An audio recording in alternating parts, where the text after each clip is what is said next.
that can't make the meeting.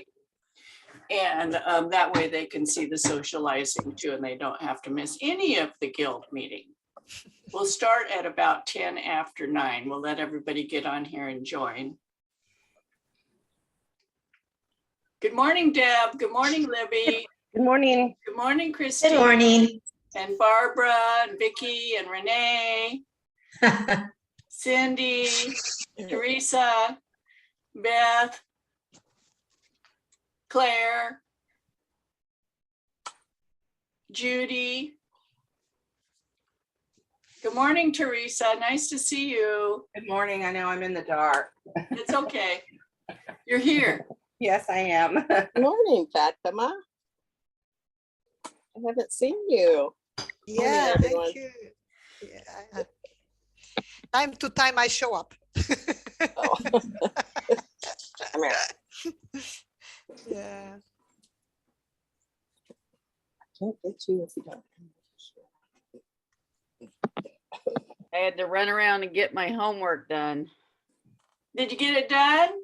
Yeah, thankfully you have lovely short homework. Not true.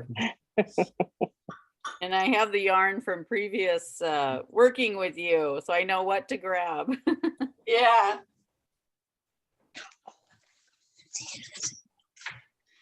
Let's see.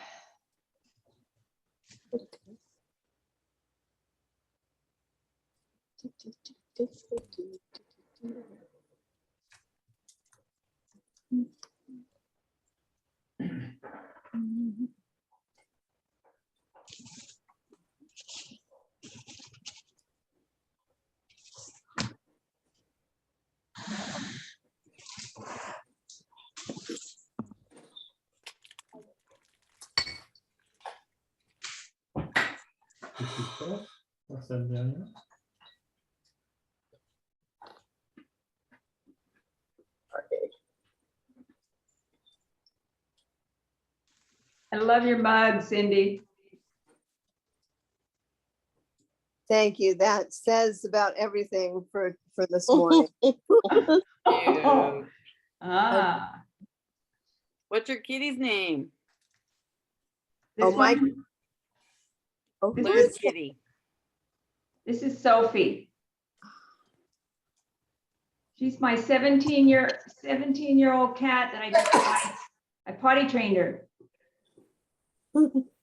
Wow. Had her for a while.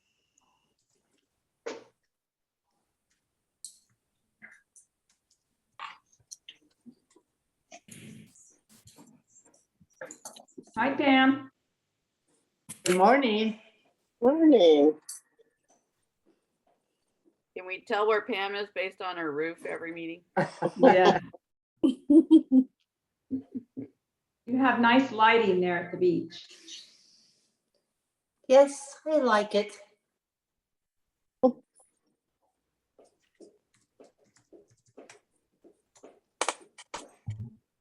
Is it supposed to be a hot day today? I didn't check.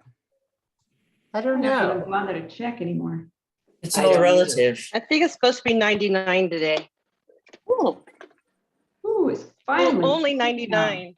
We're on a cooling trend.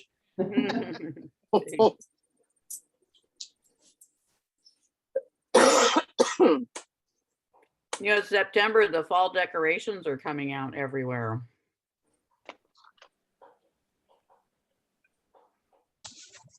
And it still feels like the middle of summer. Yep. And I think you're not supposed to wear your white shorts after Labor Day, right? Is that it? Well, it used to be it, but I think it's all irrelative in Central California. I think so. Exactly.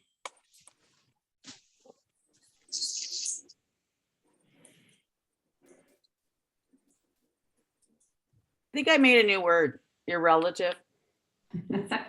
I kind of like it. Irrelevant. Irrelevant.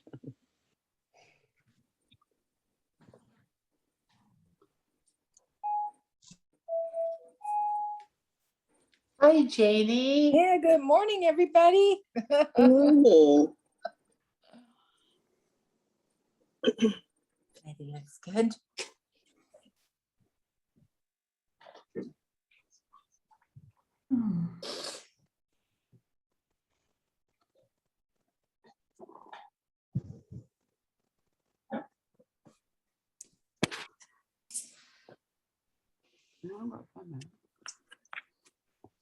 Okay, so we're going to start the guild meeting. Good morning, everybody. Nice to see you. Good morning. Morning. We'll go through the business part pretty quickly. We have several things we have on our list to talk about. One is the Kern County Fair, and it is still ongoing. And the Fair Board says that enter at your own risk. Literally, that's what they said for the news on, I think, Friday when they were on the news. So it's going to be open. And Christina Steed is the new chairperson for the Needle Arts Division. And I introduced her in the email a bit ago to the Guild. She is looking for people to volunteer for shifts at the fair. She has enough people for intake for Thursday and Friday for the intake. She does need people on Sunday for setting up. That would be Sunday, the 19th, next Sunday, next weekend on the 19th. She still needs people to help set up. Pam and I are going to go. I think Barbara said she might go. I'm going for sure. We on would only Sunday. be working on setting up the knitting. That's all we have to worry about is the knitting. Of course, you can chip in and help with anything else if you want to. Lunch will be served that day, and the setup is from 8 o'clock to 4 o'clock. I did tell her that several of us would be there, so she put in lunch tickets for us. Then she has some days for being demonstrating knitting, that if you want to go and sit in the area of the knitting and just be knitting and being there. And she said we can even take signage about our guild if we want to. In fact, she said next year she wants to have all the different guilds and clubs represented with signage from each one, which I think is very cool. So if anybody wants to, I'm going to share my screen right now and take a look at this. These are the times that you can go to the fair, but I need to know if you're going and which slot you pick. Can you see these slots? So we're talking about the fair opens on Wednesday, 9/22. From Wednesday through the following Monday, following Sunday, if you want to go during any of these time slots to sit and knit at the fair, please let Christina know. And her phone number is in the chat. Barbara put it in the chat so you can see her phone number. And she also texts if you want to text at that same number. Please volunteer. She needs all the support she can get. This is the first time she's done it. She just took on the responsibility a few weeks ago when her daughter was actually getting married that week, and yet she still took on this responsibility, which we give her lots of kudos for that.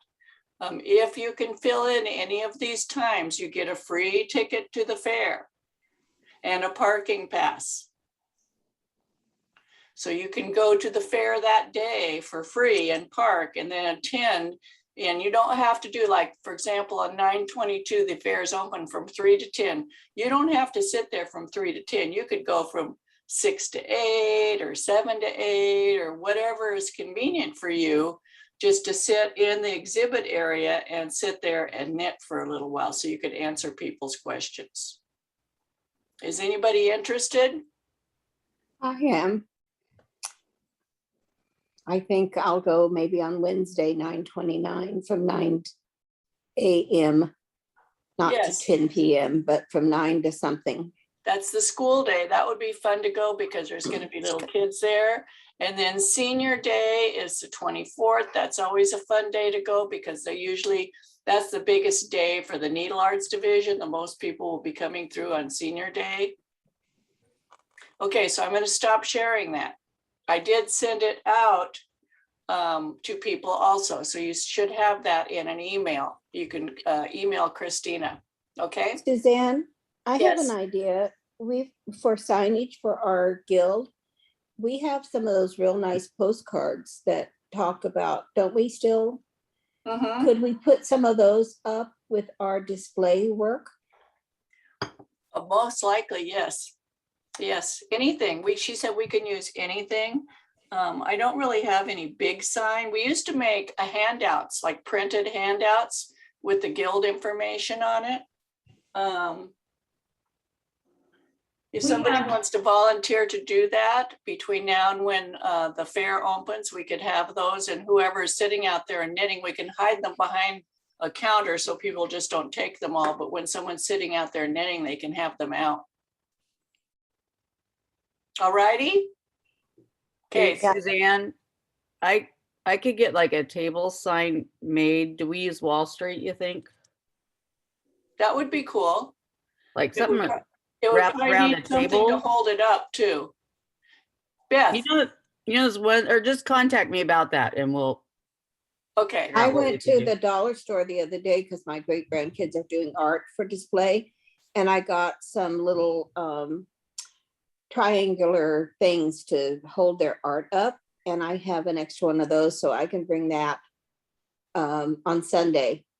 And that will be in our box for whoever is going to knit. Beth, can you do me a favor and coordinate with Barbara on this? I will be out there on Friday for helping set up.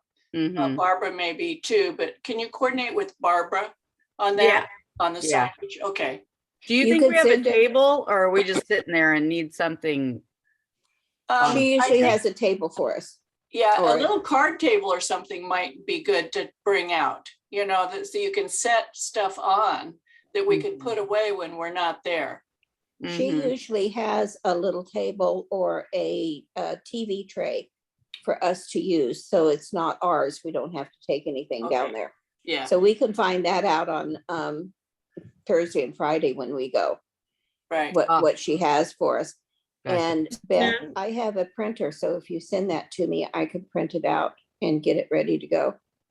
Suzanne, Yes, in the past, I've brought a TV tray. That was my TV tray that I brought. Oh, sorry. I thought that belonged to the fair. No, And I'm kind of thinking of a more professionally made sign through Wall Street that we could keep and use at other events, Oh, perfect.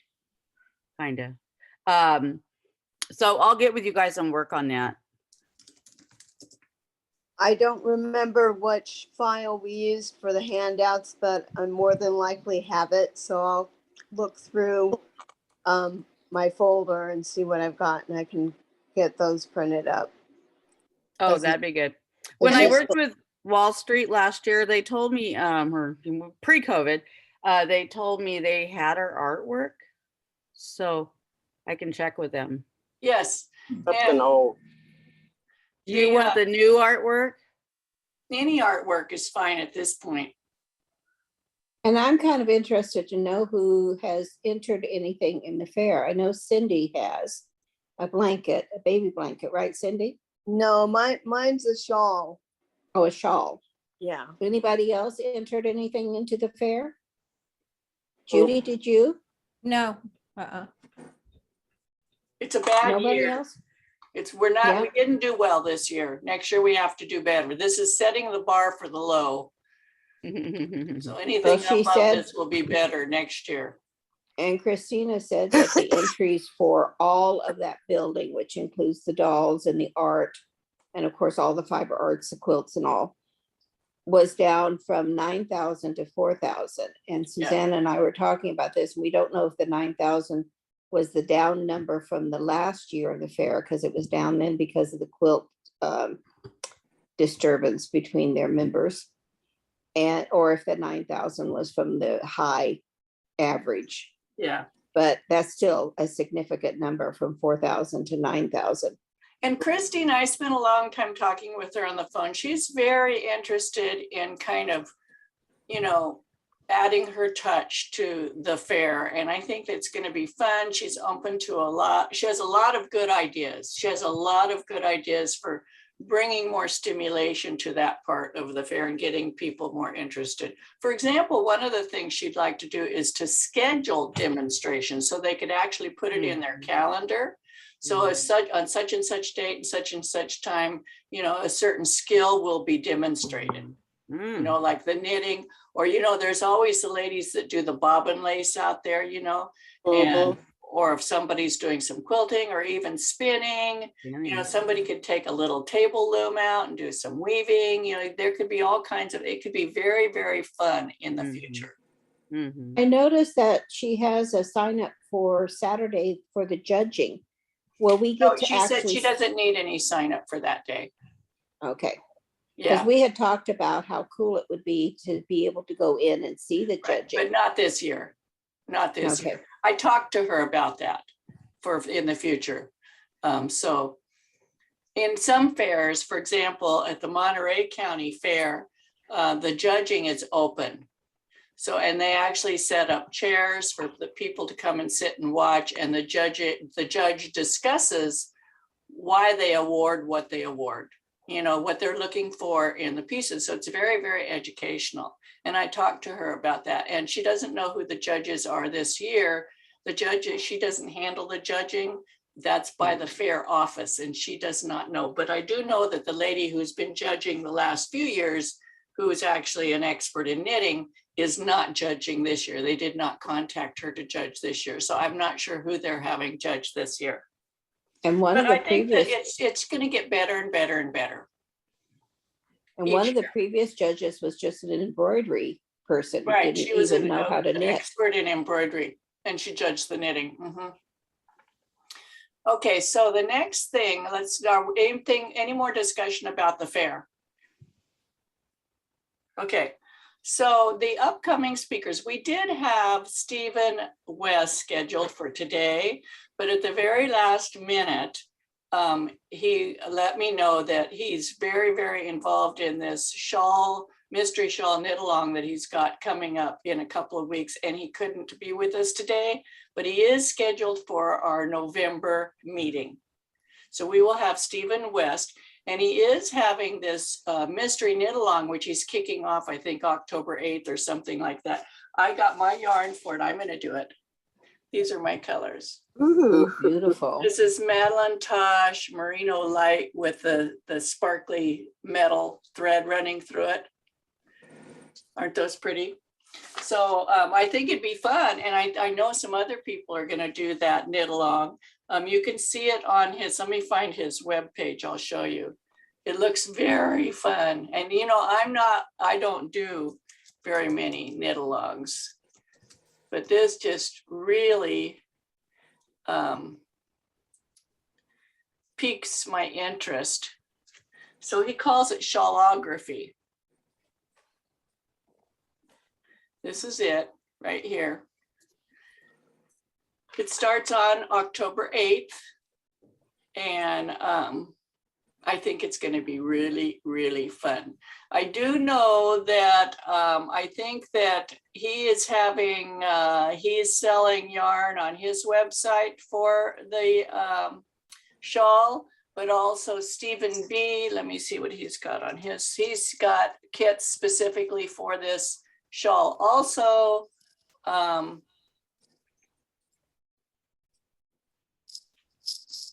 Well, I can't go to that right now, but if you get his emails, you know, you've been seeing, and that's where I actually got my yarn, and his customer service is amazing. I ordered it like on Tuesday and it was at my house by Friday. So that's from Minnesota. That's pretty darn good. So that would be fun if anybody else wants to do that. And it would be fun when Stephen is with us in November, if some of us have some shawls to show in process. It'd be very fun. So you all heard that, whoops, I'm skipping. Our membership renewal campaign starts, you know, in the couple of months before the beginning of the year. So in November and December, we're going to talk about renewing our membership dues. This past year has been a really, since the COVID thing, it's been more than a year, has been really a turning point for our guild because we've been able to have international speakers, world-renowned people teaching us at our guild meetings. And that is not free. We pay those speakers, and we pay them anywhere from $150 to $250 for speaking. So that is a cost that we initially had not budgeted for, but it kind of coincided with the fact that we didn't have to pay for a room either, which we were paying $100 a month for our meeting room. So the speakers are more than the meeting room. And I want, put your hand up. Do you enjoy having the speakers? Is that something you like? Is that something that you think that we should continue? Because we can continue that even if we're meeting in person. We can still have the educational portion zoomed in. For some of the speakers, they don't mind if we record it. I think Stephen West is going to allow us to record his portion. Some people don't like it recorded. Beth Brown Renzel did not want her portion to be recorded because it was a proprietary lecture that she gave. But if I record it like I did last month and this month, I put it up on YouTube, but it's only visible for people who I send the link to. And I only send the link to Guild members. So only Guild members, unless they share the link with someone who's a non-Guild member, only Guild members can watch the replay of the Guild meeting. Is there anybody on here who watched the replay? Yeah. Were you happy that we had a replay? Yes. It's been viewed 50 Yes, times. yes. Yeah, it's been viewed 50 times, the replay from last month. So I'm going to put out, when I list this one on YouTube, in fact, if you're watching the replay, I'm speaking to people who are watching the replay now. If you're watching this as a replay, would you please leave a comment down underneath the video on YouTube and let me know if you're watching the replay because you couldn't attend the Guild meeting, or you're watching the replay because you want to watch it again, because I'd really like to find out how many people it reaches in our Guild who weren't able to attend the Guild meeting. So that gives us a more sense of the value of recording the meeting for those people. So that's how that, but it's, so it ups our costs. What I'm saying is our Guild costs have gone up. And we did some speaking about this at our board meeting that we held on Wednesday night. And I've done quite a few calculations. If we average about $200 a month per speaker, that's average between 150 and 250. If we average that to 200 and say that we're going to have 10 speakers a year, that's $2,000. We usually don't have a speaker on Worldwide Knit and Public Day, and we don't have a speaker on our holiday, the December Guild meeting. So that's $2,000 additional money that we're spending above and beyond what we normally plan for. But we've been lucky this year in the fact that we've not spent $1,000 on a room. So it's only been really $1,000 above our budget, which we happen to be able to afford this year. We have 116 current Guild members.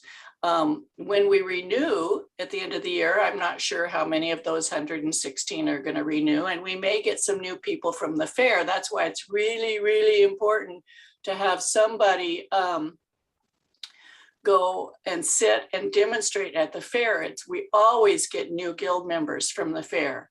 But if there's none of us sitting out there, we won't get any new Guild members. And during this COVID thing, we don't have any really way to outreach to get new members. So the fair is one of those opportunities.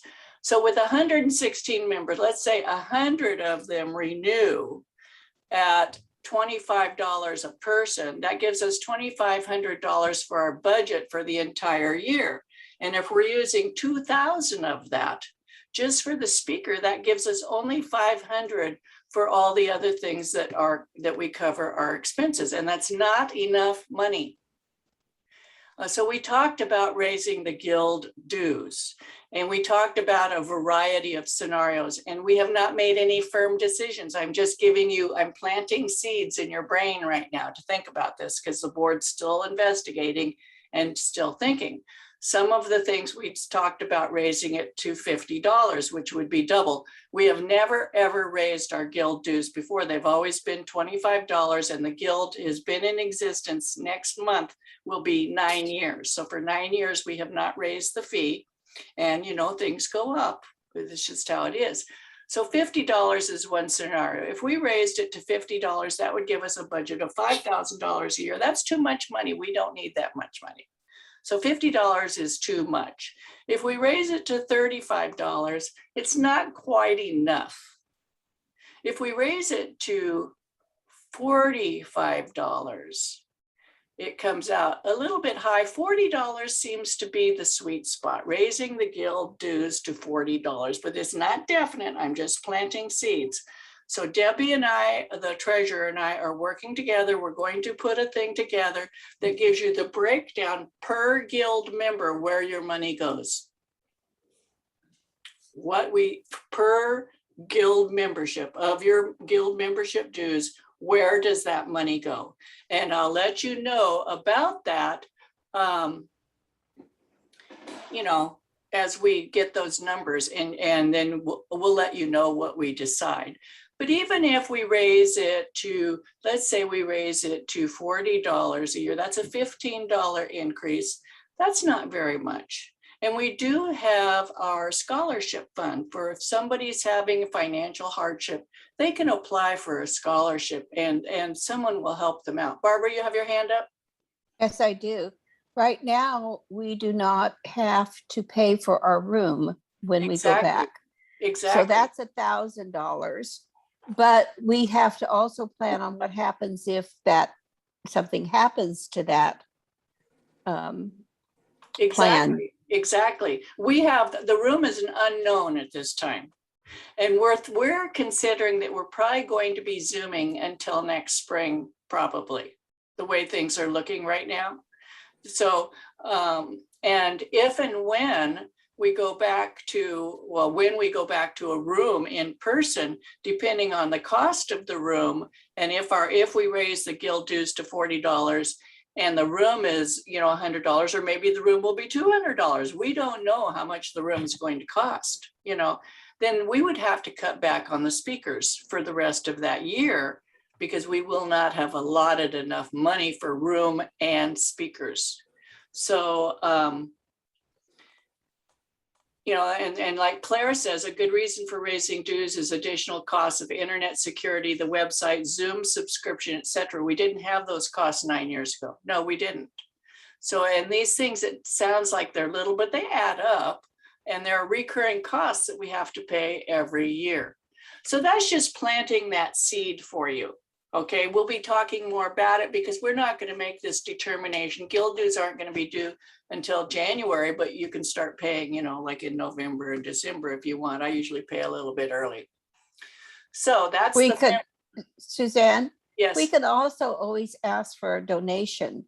I know a lot of members are willing to donate on an occasional basis for something that we need. Exactly. And see, what we used to have when we met in person, we had those raffles.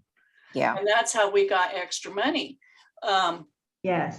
But you can also make tax-free donations to the Guild because we're a 501c3 nonprofit organization. You can make donations to the Guild and you can designate where you want your donation to go. You can say, I want this to go towards speaker fees, or I want this to go to the scholarship fund, or I want this to go wherever, or you can say to the general fund, and then that allows the Guild to use it as they see fit. So you can designate where you want your money to go. And I know we've had a lot of really very caring and sharing people give us money in the past. And that's always been we have some very, very nice people in our Guild. And okay. Suzanne, when you talk about to the general membership and do the fundraising or the raising of the dues, let's also put in there that anybody who can't afford the raise needs to contact the Guild. Right. And right, yeah. Exactly. We have the scholarship fund. Exactly. Thank you. I was calling it a prescription infomercial.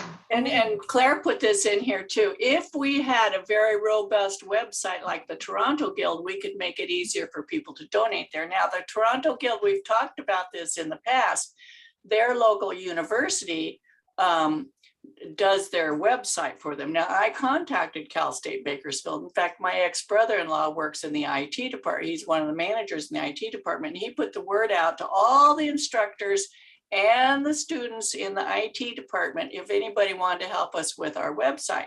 One guy responded, and he wants, he wants money, and he wants an ongoing, he wants to host our website at his personal thing, which I don't think is a good idea.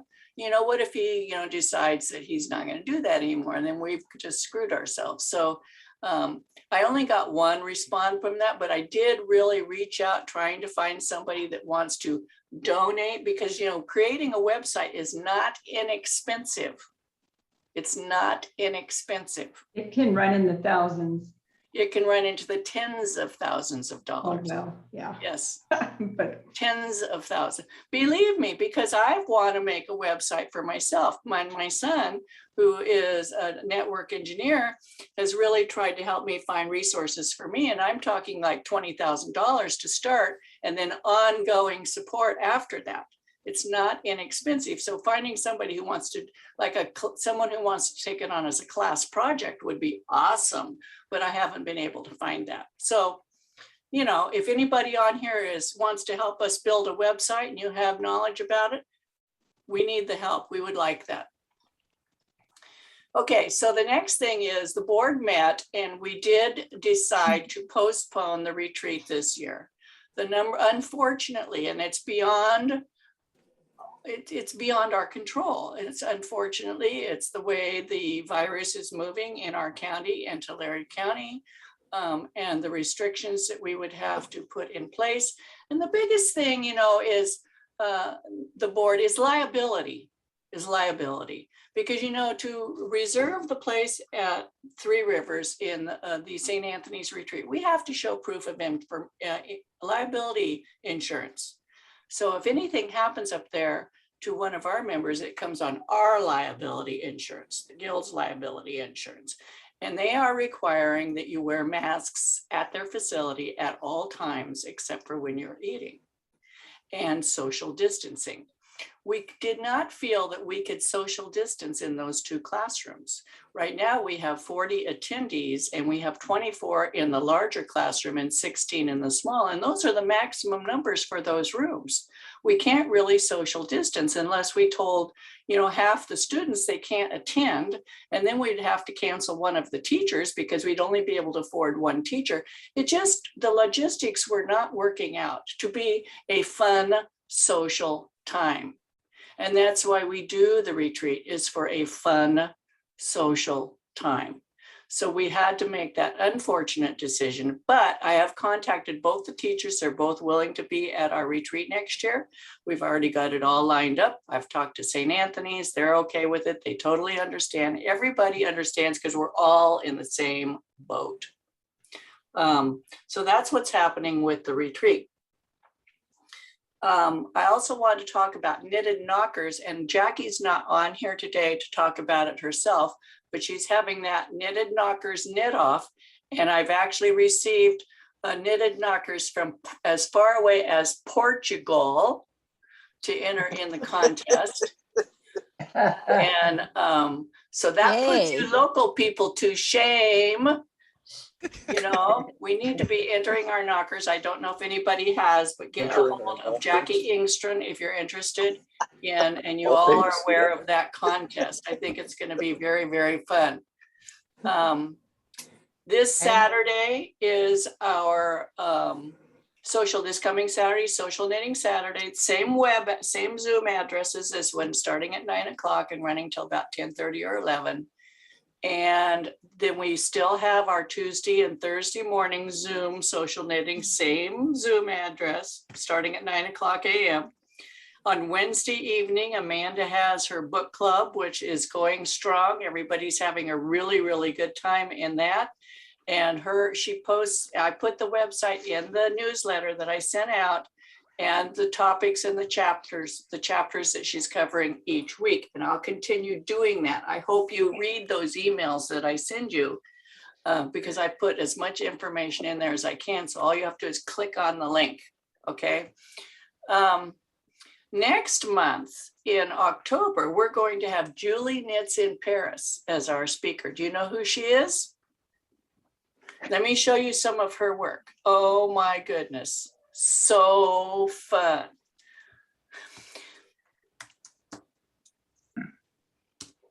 Let me share my screen with you.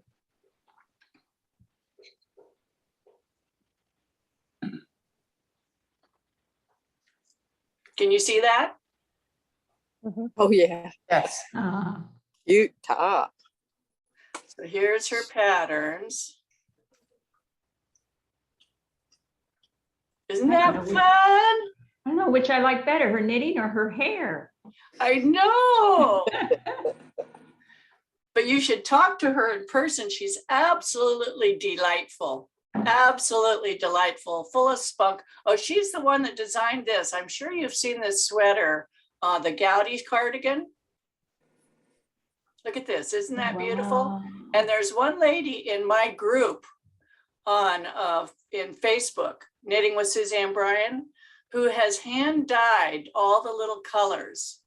Let me show you that. Oh my goodness. Let me see if I can find it. She's on her second Gowdy sweater, but she's duplicate stitches the, let's see, that's in Knitting with Suzanne Bryan.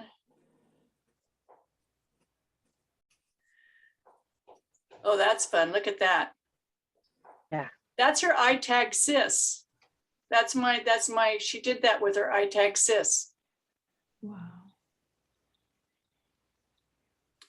Let's see, the Gowdy sweater.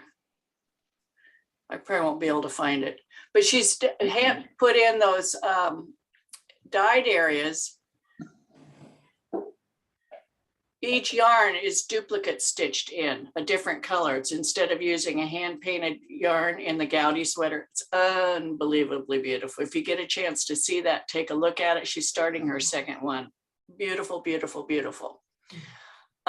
Is there anything else that I need to talk about? Any other business that we need to talk about? I have a question. It's not really guild business, but do you have a place where your boot camp classes are starting? No, what do you need? I have a friend who I would really like to get into one of your boot camps. Okay. Your The first next one. one's going to start the end of December, probably beginning of January. So just send me Okay. her name and email address and I'll add her to my list. Okay. I'll probably have to sponsor her.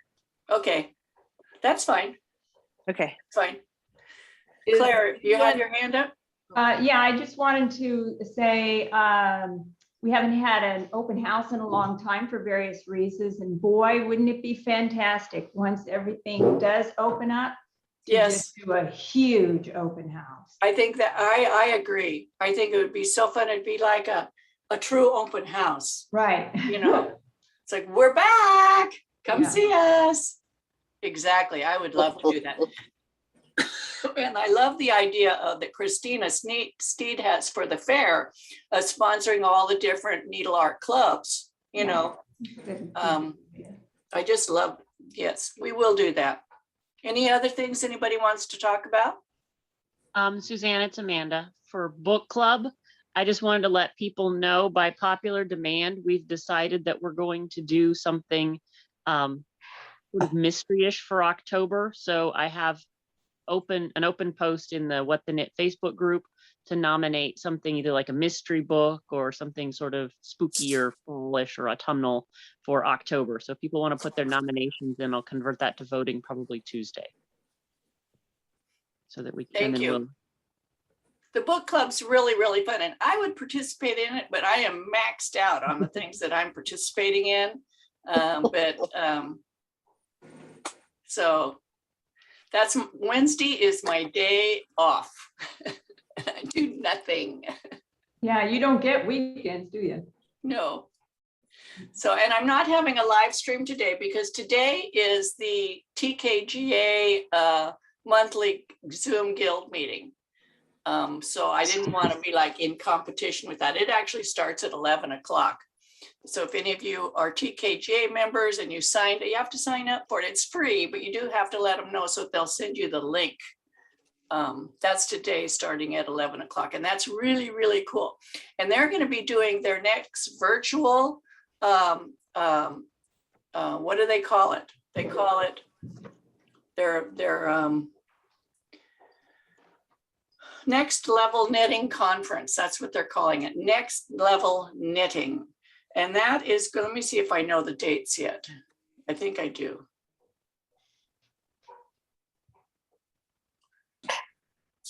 Let's see.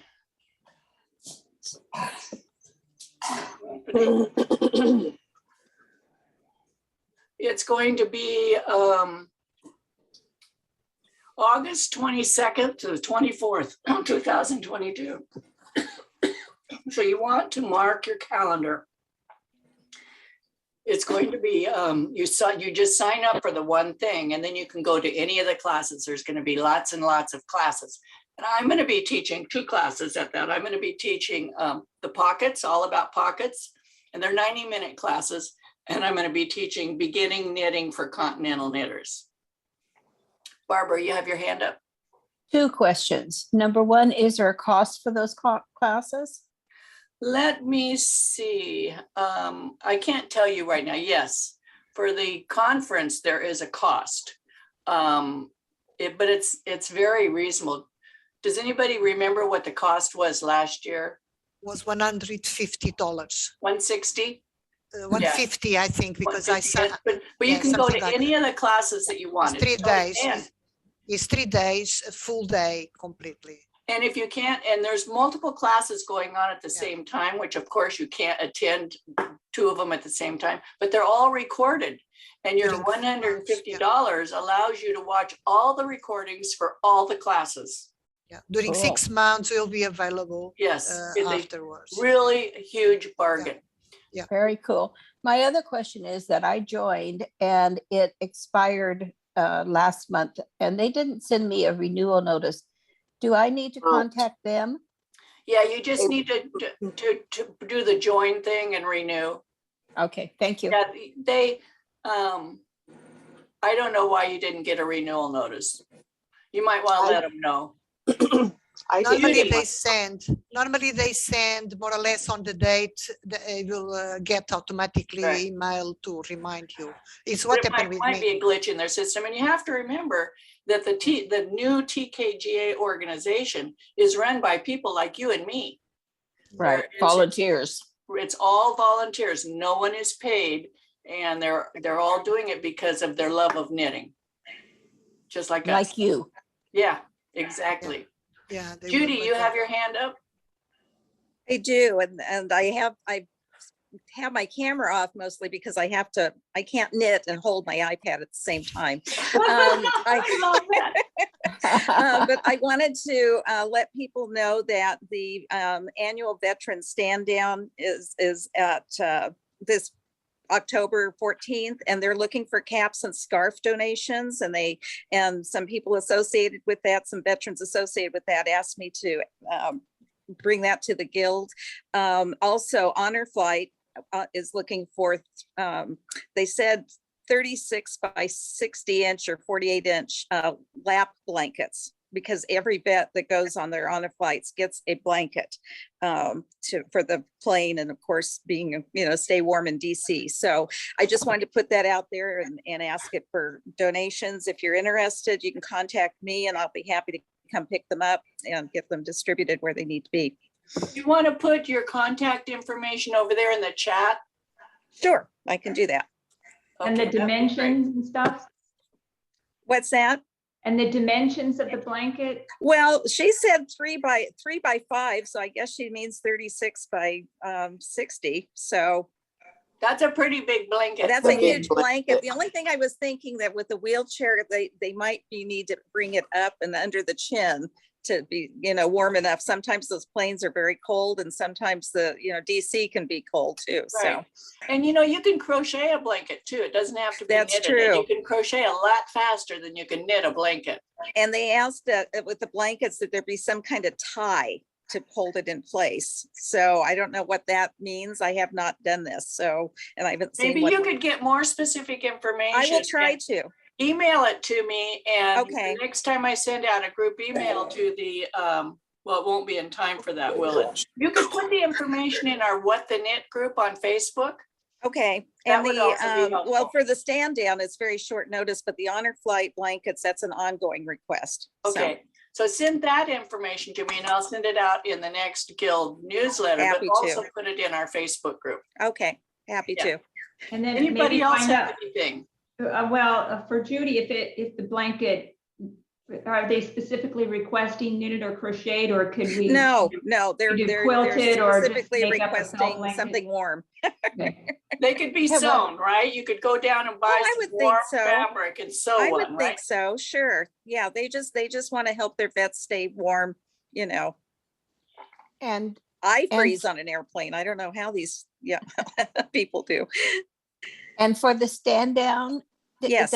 is it just for men, or do you No, have them? there. Well, who requested this was a female vet. I serve on a commission with a number of people, and she is a vet, and So we could do she's hats, collecting all of this, and she asked me to put this out hats here. for either gender, hats or Either gender. scarves for either gender. Yes. Stick with neutral colors. You'll probably be able to manage to help anybody. Yes. So, Thank you.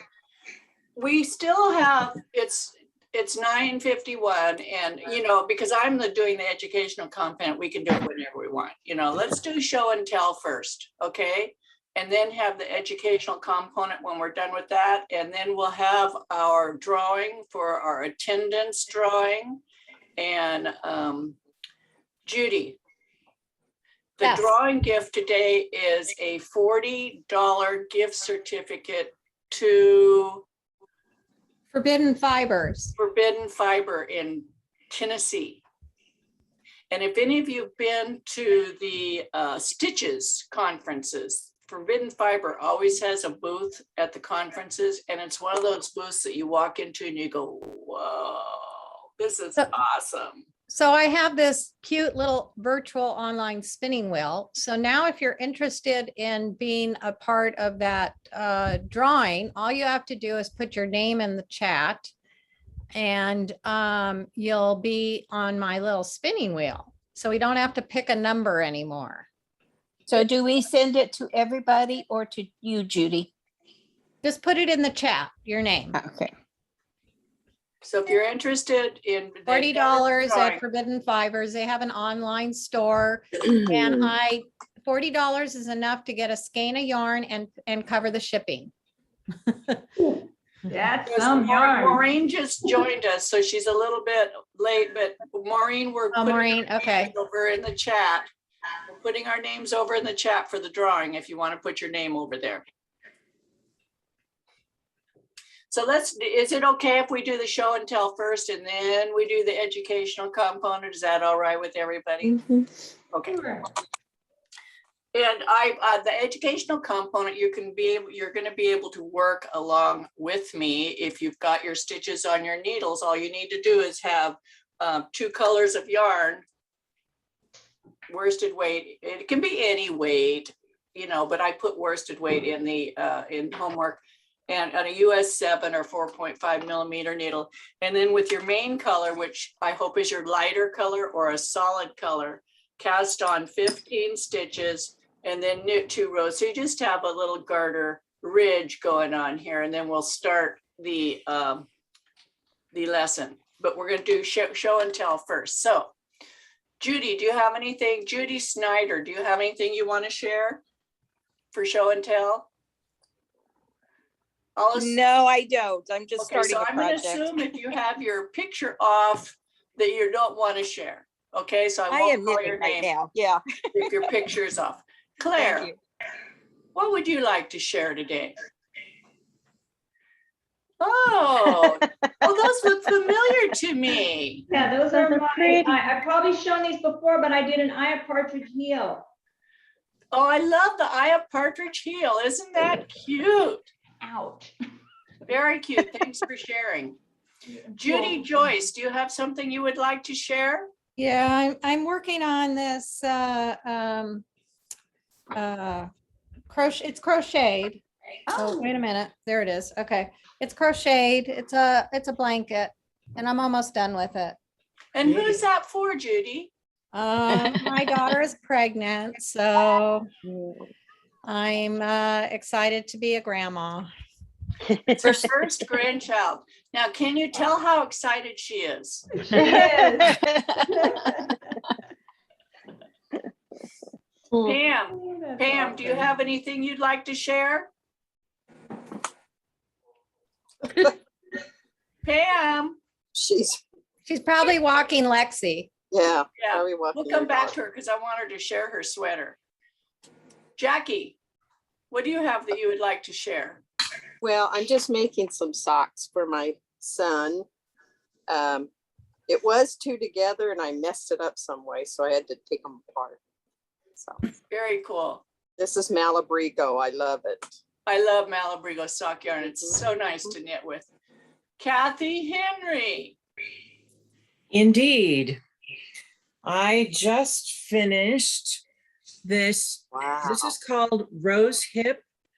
And it really, the picture on Ravelry shows a very high contrast shawl, but I bought this, which was the color of the month at Yarn, which is the yarn store in Eureka, and found these other things to go with it. So mine is really more a study in texture, but it was really fun. And it's really nifty up close. So I'm looking forward to maybe someday finding someplace with cooler weather. Yes, yes. That's so beautiful, Kathy. Thank you. It's gorgeous. Fatima, how about you? What would you like to share? Okay. Sorry, it's very noisy here because of the traffic to the beach, so it's why I'm on mute. So I am working. Can you hear me? Yes. Yes. Okay.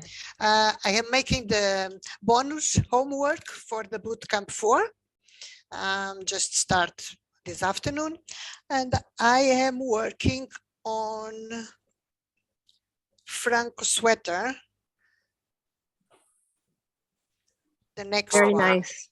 And that will be open. This is the crew neck, but I open on the side, and this will be like that. So Very nice. I made this here, and will be around with the same color. Just I don't know what kind of edge I will do, and this probably can be a swatch to make the pocket. Very cool. Later. Very cool. It's going, and I will change many things on the way. Yay. Francoise, how about you? I think you have a couple things to share.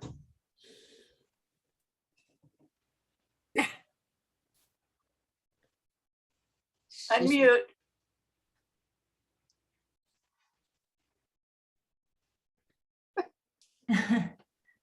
So I finished my iTaxis, and that's all. So beautiful. That's beautiful. And that's her own design following my tutorial. That's her own design. Yes. Beautiful. And I am swatching for the Franco sweater. I am swatching because I want to make it in Fair Isle. So I want to know if my measures are good. So I just make a swatch, and I will see if it's going well. I will begin my sweater soon. So let's see your other swatch with your colorways. It looks like it's going well. That's the hardest part, is the beginning. Isn't that It will be, gorgeous? it will be this, these colors. Just beautiful, Wow, beautiful. stunning, Mm. very cool. I think I will have to work during some months. Yes, yes, it's going to be a work of art. Yes. Jovina, do you have anything you would like to share? Okay, well, I'm still working on my, what is it? The Raina shawl, but I also I found this, one called a Trinity shawl, and it's got like these bumps. And Oh, it's, that's the pretty. weird thing about it is that I've never done where you do several stitches in one stitch, Right, but it's actually very nice for my mind. it is, It's a very, I'm just enjoying the stitches in one stitch. very cool. It's fun to do something new and different, isn't it? Yes. Are those nups or baubles? They look like baubles, but I think they're think baubles. I'm using a yarn that's too thick, and it's creating that. Instead, it's supposed to be like a 3. It's a Trinity It's stitch. a Trinity stitch. Oh. Yeah, it's Trinity stitch, which is also called popcorn stitch. Oh, okay, good. be called Because I both. thought I was going to say it was a popcorn, but I Yeah, thought there was another word. Or yeah. Great. Vicky, do you have anything you'd like to share? Oh, I'm working on a baby blanket. That's about Ooh. ready to bind off. That's pretty. Pretty. And so are you expecting a baby? No, it's for charity. Oh, okay. Oh, And nice. That's Beautiful. Wow. Look at Wow. that. Lucky person. And then it's for the pregnancy center. And then I'm working on a Raina shawl in 2 colors. Wow. Pretty. Very nice. Very nice. Teresa, do you have anything you would like to share? Sorry, I've had the AC guy here, the Schwann's guy here. I'm here alone, so actually I don't. I Okay. just finished those little socks that I put on mine, and that's it. So Okay, working on a new pair. okay. Cindy, Yeah. I've actually started, it's very exciting. I have ribbing going. very Consider cool. I haven't knitted anything in a long time. I didn't lose my knitting mojo. I've just been kind of distracted by other things. So it feels good Yes. to get started. Very cool. That's it. Marion, your turn. Hello. Yes. Well, I have several projects, but what I want to share is I've actually started another Puncini. And so but the story that goes with this is our granddaughter, oldest granddaughter was going off to college and stopped here to visit on her way up to Berkeley. And she knits some. She brought her knitting along to take off to school with her. And I offered her, to take some of my completed projects if she wanted to, or I could knit her something if she wanted. So we spent like hours going through my stash, and she decided she wanted a Puncini. And so these are the yarns that she picked out. The dark purple is yarn that she had, because in my stash, I only have what I have. And she had also started a simple lace scarf, and she thought, well, that dark purple would really make it pop. And so it was really fun spending the time with her. And it's, the Puncini is just fun to knit. It's so relaxing. So anyway, it was just a neat thing. So I figure the next time another granddaughter comes to town, I'm gonna do the same thing, make an offer and see what we come up with. A stash buster. Yeah. And it was fun. And, I have yarn that I bought for no particular reason, but I liked the yarn. And so now this yarn is having a purpose. Right. And so anyway. Very That's cool. it. the time you spent with your granddaughter like that sounds more priceless than whatever you make. Oh, it was wonderful. And it was funny because, her father was taking her up to Berkeley. And so after we spent all this time going through my stash and making a decision, and I had her research because the light lavender yarn has a lot of silk in it. And I had her look up in my books. So she was doing some research about fibers. We were trying to figure out how things would go together. And her father was kind of baffled about the whole thing. And then when we were done and I was casting on to swatch, she said, "Oh, I think I'll get out my knitting." And so then she sat and knit for about an hour, and her father was like, "What's going on?" Yeah, it's like foreign language he's listening to. That is so cool. Yeah, it was neat. So anyway, that's it for now. But I highly recommend the experience. Yeah. Very fun. Renee, how about you? I have a hat. You have a hat? Oh, that's such a cute hat. Yes. It's Vera Sannon. It's called the Nip and Tuck hat, and it's free. It's kind of cute. Super cute. Very Do you cute. have a little Scotty dog swatch? I'll share that next month when it's finished. Okay. Jackie, have you shared yet? Oh, you did the socks. Okay, I'm doing Barbara, this. I'm sorry. Barbara, what are you working on? Well, I'm working on this baby blanket. Ooh. Wow, that's And neat. it's going to be a fair entry, so it's got to be done by Thursday. Wow, I love that. I think that's the pattern I wanted to do, Barbara. What's the name of it? Is it? What's the name of it? Let's see. Yes, I want to do that one. In fact, I got some yarn for it. I just have to start it. It's a lot of fun. I went to take care of my sister's grandchildren while she was out of town.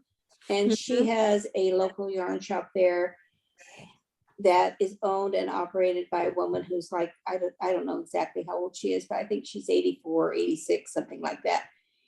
And it doesn't have a lot of customers anymore, but my sister loves her and I love her. And she is not a master hand knitter, but I'll tell you, she knows knitting.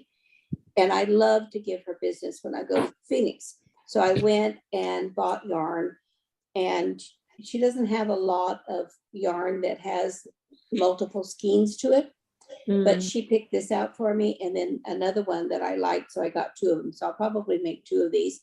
And this is the yarn. Yeah. Yes. And it's lovely to work with. Very nice. Amanda, you're up next. All right, well, I'm still working on my Japan sleeve sweater by Hoey Locatelli. I finally have. Oh, so cool. Oh, beautiful. About this And I sweater. think that's going in the fair next year, right? Hopefully. The best thing about this sweater is that I'm working on the sleeves now. And so there will be no sleeve island at the end of the sweater. Very cool. The sleeves done, and then I'll be knitting the body in the round. Right.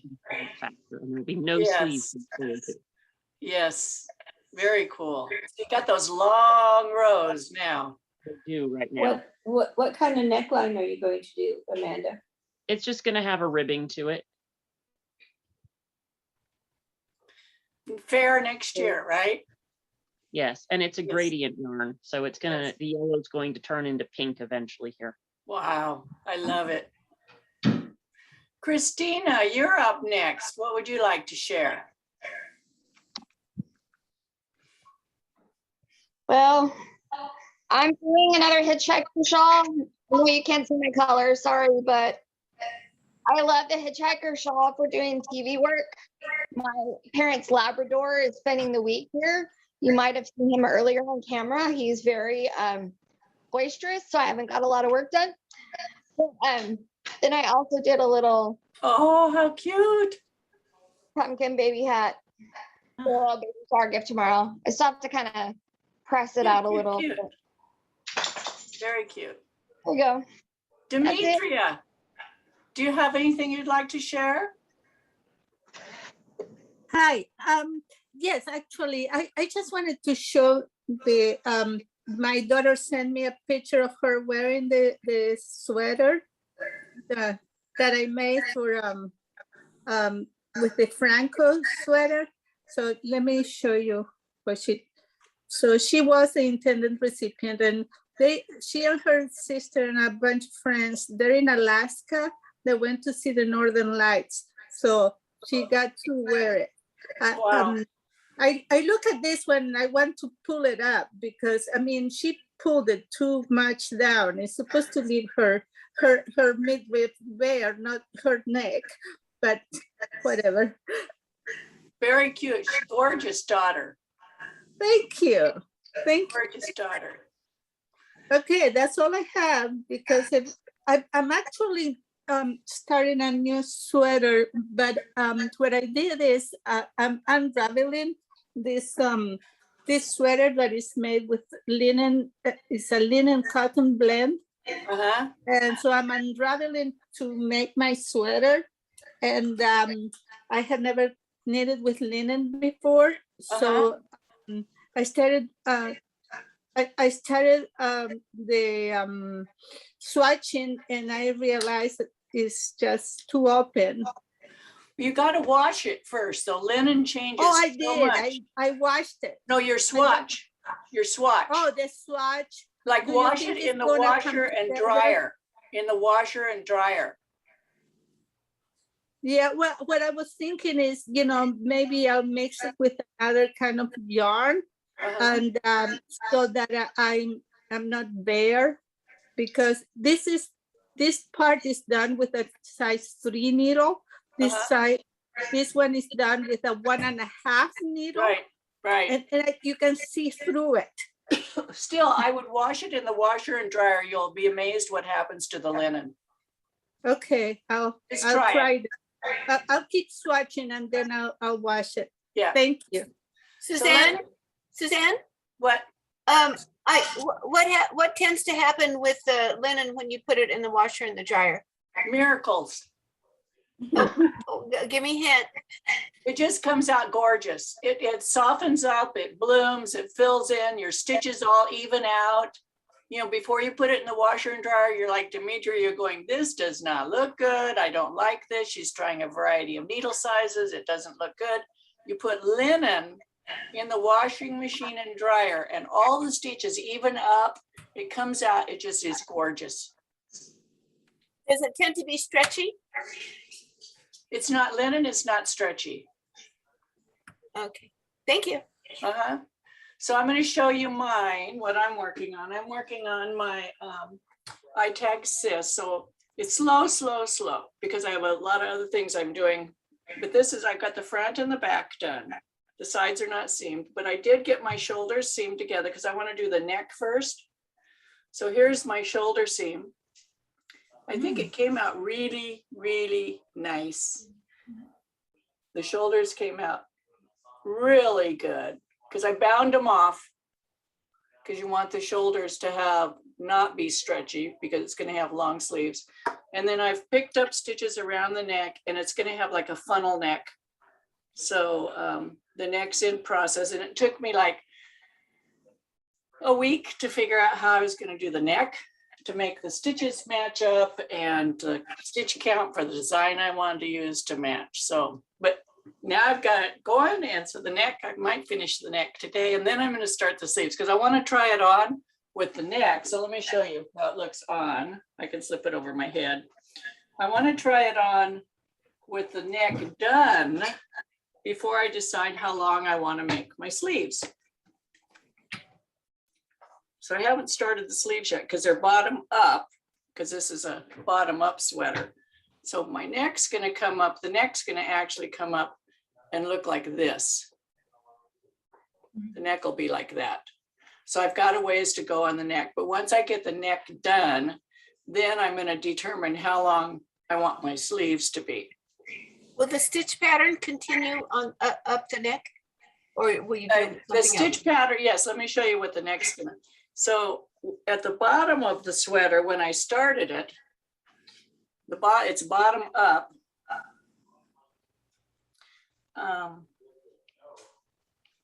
There's my ribbing at the bottom. Okay. Hold it a little higher. Yeah, okay. That's what's gonna go around the neck. Uh-huh. So this is going to, so it grows out of this. Oh, See? wow. And turns into this. That's what's going to go Right. around my neck.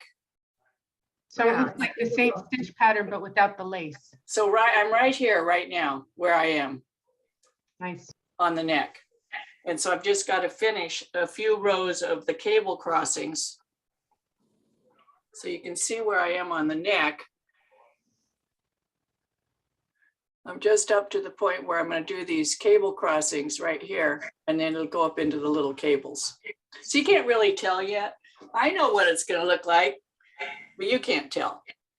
Okay, so if you want, let's do the educational component now. Now, remember, put your name over there in the chat if you want to have your name in the drawing. If you've signed in late after we announce the drawing, there is an attendance drawing after the educational component. You have to be present to win. And it's a $40 gift certificate to Forbidden Fibers from Tennessee. It's a wonderful yarn store. So Judy picked $40 because she figured you could get a nice skein of yarn and it would cover the shipping too. Okay, and that's a present from the Guild. So add your name over there. So let me get my little camera set up here, and we're going to get your little swatch out that you're going to start on, because we're going to learn. We've done this in Boot Camp 4, so the Boot Camp 4 people are going to be very proficient at this. What we're going to make is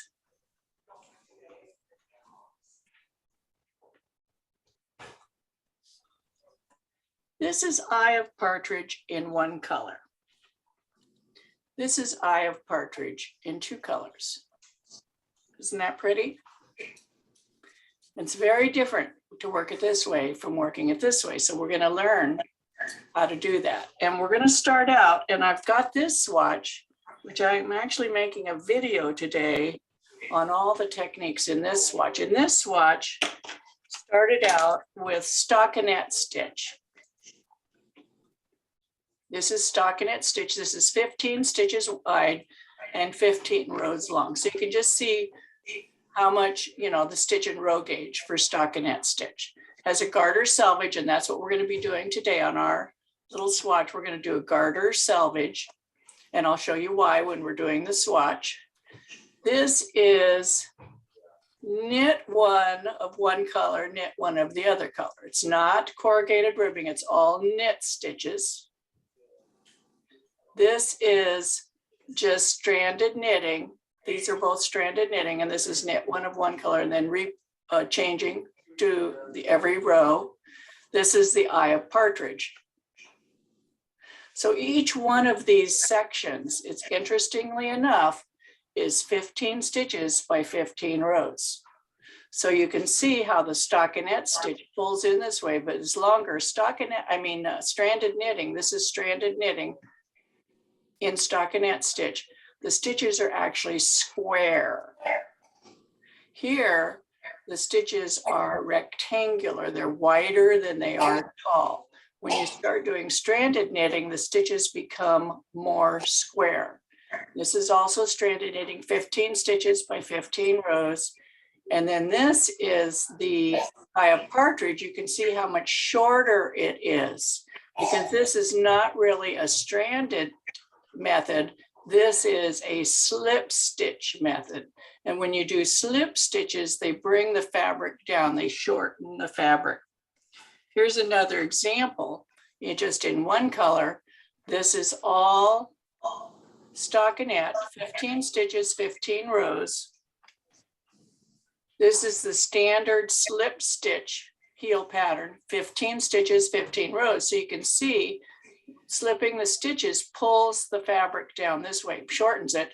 This is eye of partridge in one color, and it shortens it. And it's actually, these are the same length. They look like they're a different length, but these are all the same length. They're 1.5 inches. Each one of these is 1.5 inches. And this is half linen stitch, which is basically the same thing as eye of partridge, only you're slipping with the yarn in front instead of in the yarn in back. So on our little swatch, what we're going to do is we're going to start out just by doing the slip stitch. We're going to do just a couple of rows of this so you get the hang of slipping the stitch and then knitting a stitch. Then we're going to switch to the eye of partridge in one color for a few rows. And then we're going to do the eye of partridge in 2 colors for a couple of rows. You can also do eye of partridge in the round, but we're not going to today. This is really, really pretty. It's just as pretty on the inside. Very, very pretty. Suzanne, when you Yes. do eye of partridge in the round, do you have the same number of stitches cast on? Like 15 for flat? Okay, so with the reason I have you cast on 15 stitches for any of these patterns is because you want your stitch pattern balanced. So you need an odd number of stitches. If you're going to do it in the round, you need an even number of stitches. Thank you. Actually, it goes this way. So why it's called eye of partridge, it's really easy to see on the 2 color why it's called eye of partridge is because it's actually an eyeball. So, and you want to use your lighter color for the background and a dark color for the contrast color. So this is the main color. You can see there's 2 stitches all the way around 1 stitch. So it's like an eyeball. It's called eye of partridge. It's very hard to see it in the 1 color, even though it's still called eye of partridge. Here's the eye right here. Looks like it gets sucked down into the fabric. And it kind of makes a diagonal lattice work look like this. And it's a very, very subtle design. Here's it in blue yarn. This is eye of partridge. It's very subtle, but it's a thicker, it gives you a thicker fabric, a double thick fabric. So that's why it's used for the heel flaps in socks, but you can use it for anything really. It's just a stitch pattern. Okay, so we're going to start out with the slip stitch knitting. And we're going to be working a garter edge. What that mean, and why would you work a garter edge? You would work a garter edge because remember, slip stitches pull the fabric this way. So if you worked a stockinette stitch edge, you would get ruffling over here because you would have a longer fabric on the edge than you have in the body of the fabric, and it would not look good. It would not make a nice selvage. So you want to either use a slipped stitch edge or a garter stitch edge, and I chose garter stitch, okay? The way you're going to work this garter stitch edge is on all the right side rows, you knit the edge stitch, and on all the wrong side rows, you knit the edge stitch, okay? So you'll always knit the first stitch and the last stitch. Those are the selvage stitches. So the first row, and I'm going to go slow so you can do this with me, okay? We're going to knit the selvage stitch. And then you're going to knit the first stitch of the stitch pattern. And then you're going to slip one point to point. Now, when a pattern says slip one, how do you know whether to slip it point to point or slip it knitwise? What's the rule? Whether you're decreasing or not. Right. So if you're not decreasing, you slip it point to point. Or unless the directions specifically tell you to slip it knitwise. But if it just says slip one and you're not making a decrease, slip it point to point, then knit the next stitch. So this is a 2-stitch multiple. It's knit one, slip one, knit one, slip one, till you come to the end of the row. And then you knit the selvage stitch.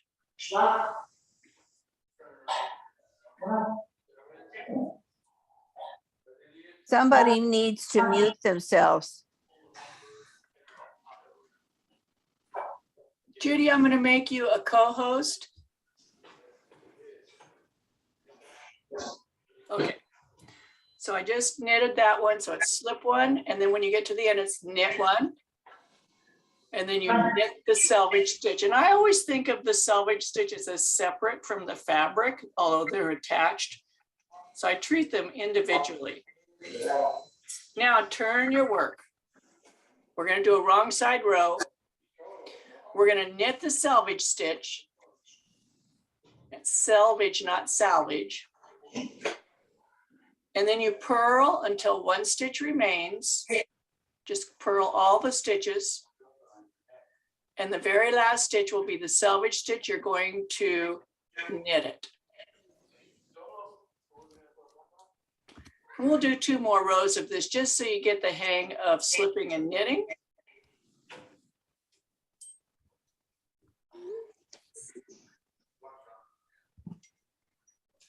Suzanne, I still hear that background noise. It's a man's voice. Let me find it.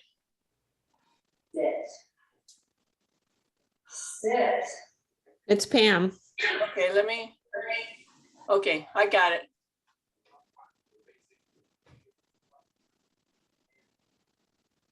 Okay. So we're purling until one stitch remains.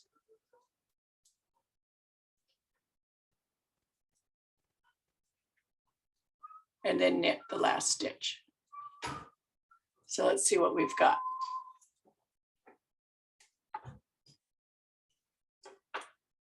So we have our garter ridges down here we started, but we can see the slipped stitches are bigger. Here's a slipped stitch. Let me get my pointer.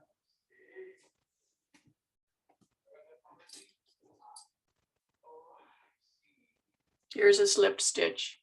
Here we can see there's 2 rows worked. Here there's just one above our garter ridge. So we're going to do it again. We're going to knit the selvage stitch. Knit the first stitch. Just because I don't like to have the stitch pattern be at the right at the very edge. It looks better if it's one stitch in. So then you're going to slip one, knit one, slip one, knit one all the way across until 2 stitches remain. So it's slip one, knit one is a repeat. When you have 2 stitches remain, you're going to knit the last stitch in pattern, and then you're going to knit the selvage stitch.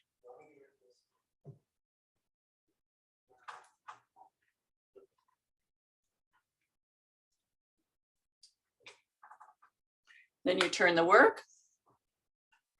You're going to knit the first and last stitch and purl all the other stitches. Sometimes it's hard to remember to knit the first and last stitch. That's why I think of them as selvage stitches. I don't think of them as part of the stitch pattern. So in my mind, I know they're worked differently. Suzanne? Uh-huh. How would this look differently if you slipped with the yarn in front? Pardon me? How would the pattern look different if you slipped with the yarn in front and not back? I'll show you. Okay.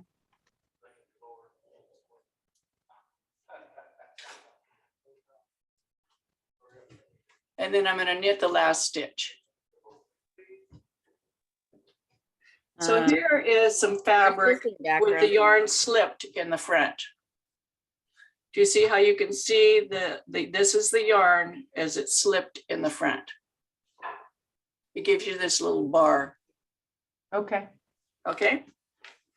So now we're going to start the eye of partridge. This time, the eye of partridge is the exact same maneuvers. But what we're going to do is we can see here, these are our 2 slipped stitches here, right here. They make these elongated stitches. Here's the stitches that have been knit, the slipped, knit. We're going to slip the stitches that were previously knit and knit the columns that were previously slipped. So we're going to knit the selvage stitch.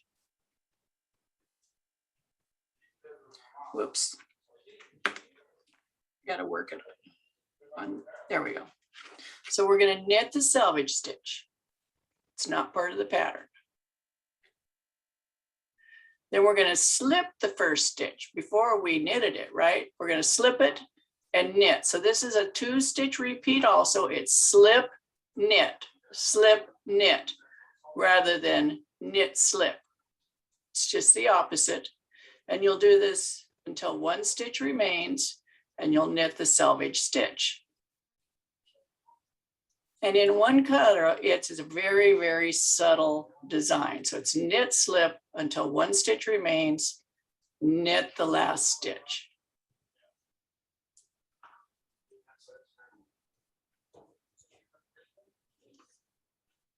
And then you turn the work, knit the first and last stitch, and purl all the stitches in between.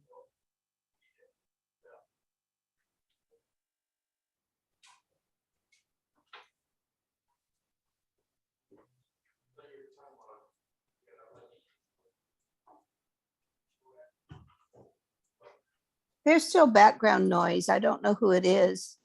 It's me at my house. Oh, I'm having some painting done in my dining room. well, you can't mute yourself. I can't mute myself. I'm sorry. Let me go ask him to be a little more quiet.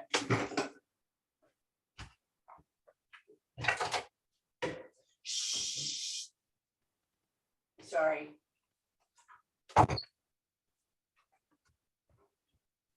They're painting the ceiling in my living room. It's the last weekend of painting. Yay! Okay, we're purling all the stitches till we come to 1 stitch remaining and we knit that stitch. Now we're going to do 2 more rows if I have partridge. It's a very subtle stitch pattern to see. This time, so these are the directions. Let me write it out for you. Row 1,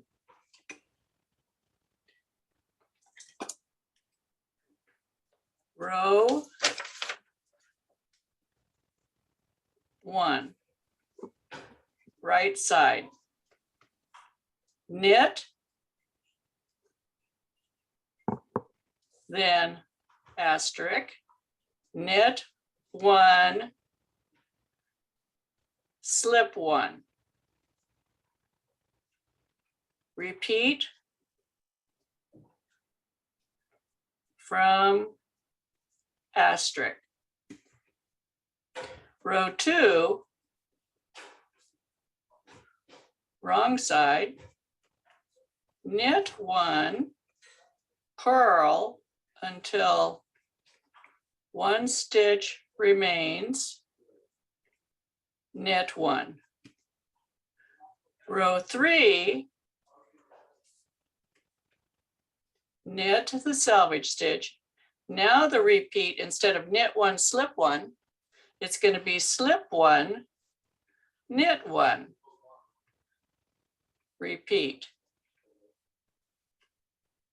from, okay, and then we got to repeat from until 2 stitches remain, knit 2. This is repeat from until 1 stitch remains, knit 1. And then row 4, repeat row 2. So it's a multiple of 2, 2 plus 1, so it has to be an odd number, and you repeat the 4 rows for the stitch pattern. So it's a multiple of 2 plus 1 and a repeat of 4 rows. Okay?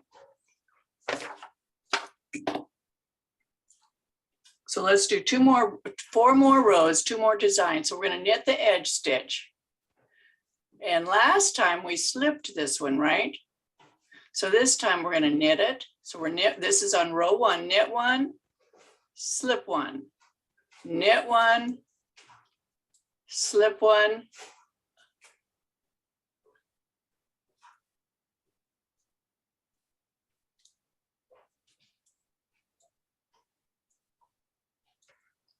The hardest thing for me when I'm doing this stitch, because the design is so subtle, is it's easy to lose your place when you set it down.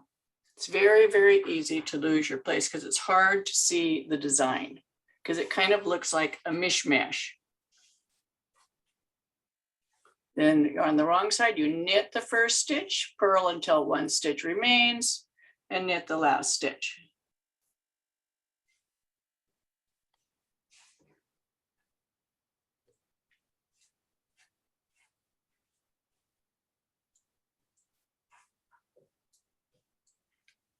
So I rarely use Eye of Partridge in one color because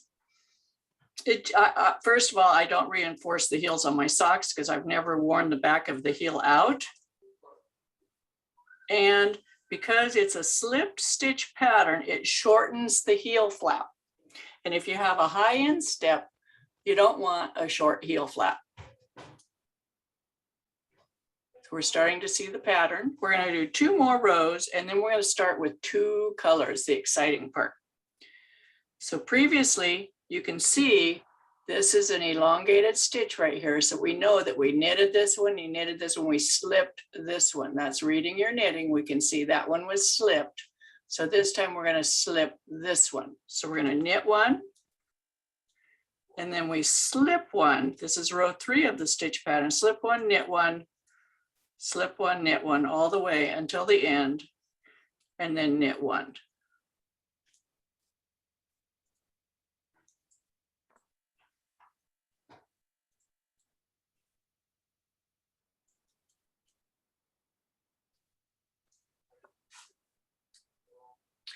And we're going to turn the work.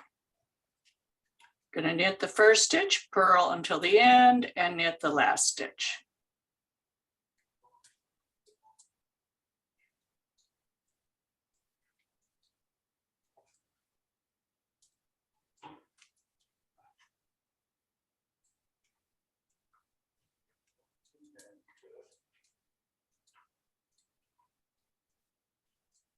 Then we're going to just do a little garter ridge to separate the one color from the 2 color. So what I want you to do, we're on the right side now. I'll wait for everybody to catch up. We can see our design. Can you see the little lattice work that's forming?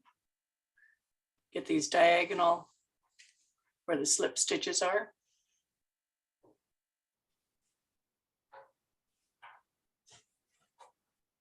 What I'd like you to do now is just purl, you're on the right side, purl to the end, because we're setting up for the 2 color Eye of Partridge.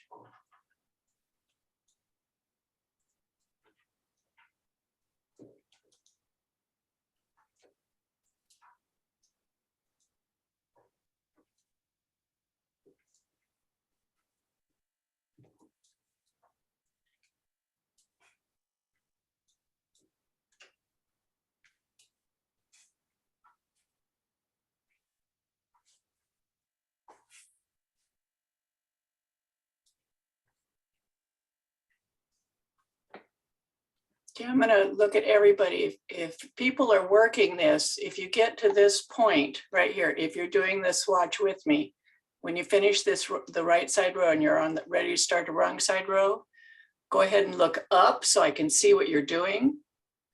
So I can see that you're ready to start the 2 color because I don't want to leave you behind. Okay. So you're going to get your 2nd color. Now you can hold the yarns however you want to hold them. You can hold them both in one hand, one in each hand, however you want. Okay. I like to hold 1 color in each hand.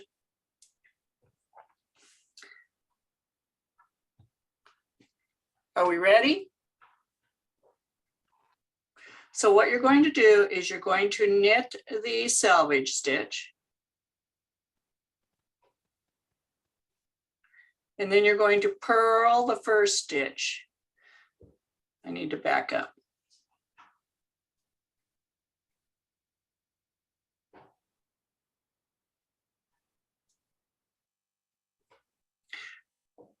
You need to have, to knit the selvage stitch, you need to have the working yarn to the back of the needle. You've got your second color ready. You need to bring your right needle behind the contrast color and knit the first stitch. So now your contrast color, I'm just gripping it down here with my fingers against my needle. So I have some tension on it. Now you're going to purl the main color and then purl the contrast color. And you're going to do this all the way across. Purl the main color, purl the contrast color, purl the main color, purl the contrast color, all the way to the end. And I'm going to go really slow because if you've never done this before, it might take you a little bit of time. But it's worth it.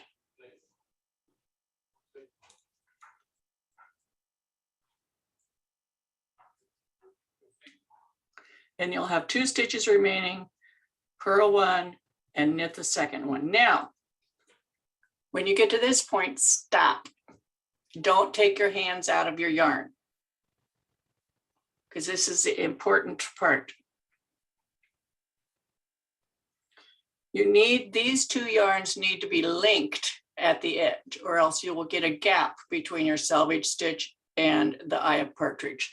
So when you turn, whichever way you turn, you need to turn so that your colored yarn, your contrast color is on top. See how it's on top of the main color? This is critical. The contrast color has to be on top of the main color when you're ready to start a right side row. Now you're going to knit the main color and you're going to slip the contrast color. And at the same time, you're going to carry the contrast color across the back of the work. You're only going to be working with the main color. And by the way, I do have a video of this so you can watch it if you don't get this. Knit the contrast color. When you get to knit the main color, when you get to the contrast color, you're going to slip it. And every once in a while, you're going to catch the contrast color behind, which I'm going to now. So I put my needle in the stitch.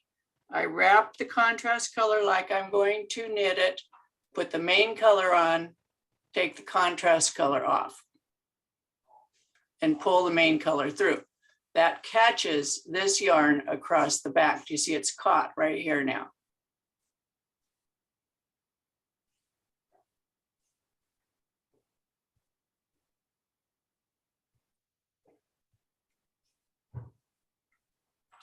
Then I'm going to slip, knit, slip,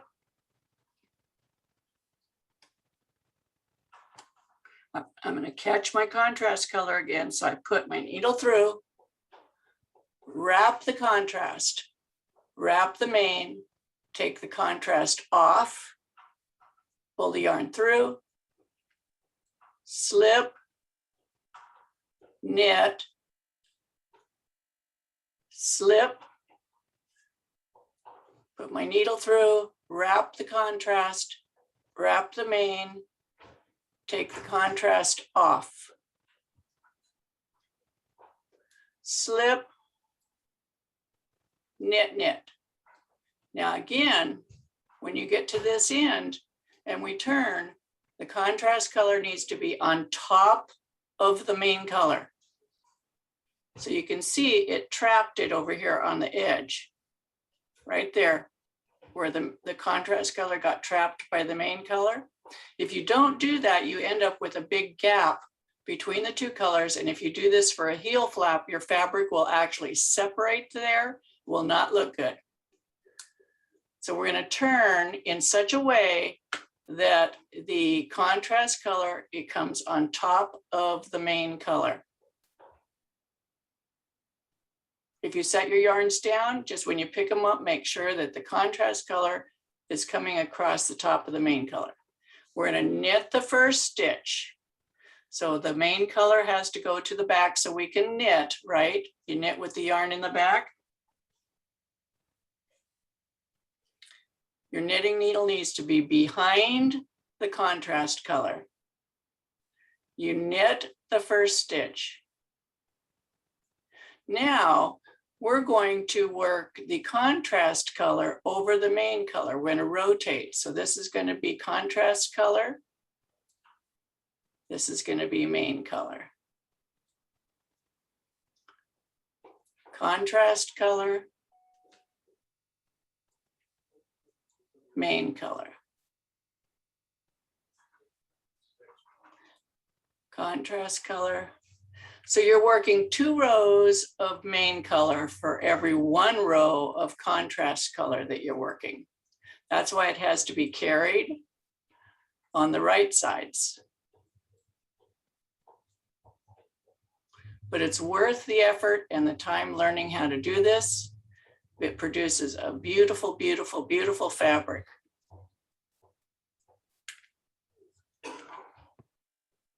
And when you're doing heel flaps for socks, it's okay to do a colorful heel flap on an otherwise plain sock. The rest of the sock could be plain. Then you're going to knit the last stitch, the selvage stitch. And again, when you turn, you're going to turn in such a way that your contrast color ends on top of the main color. And again, this time we're going to knit all of the main color stitches, and we're going to slip the contrast color and carry the contrast color across the back.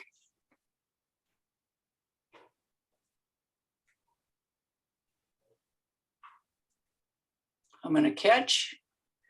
So you wrap the contrast, wrap the main, take the contrast off.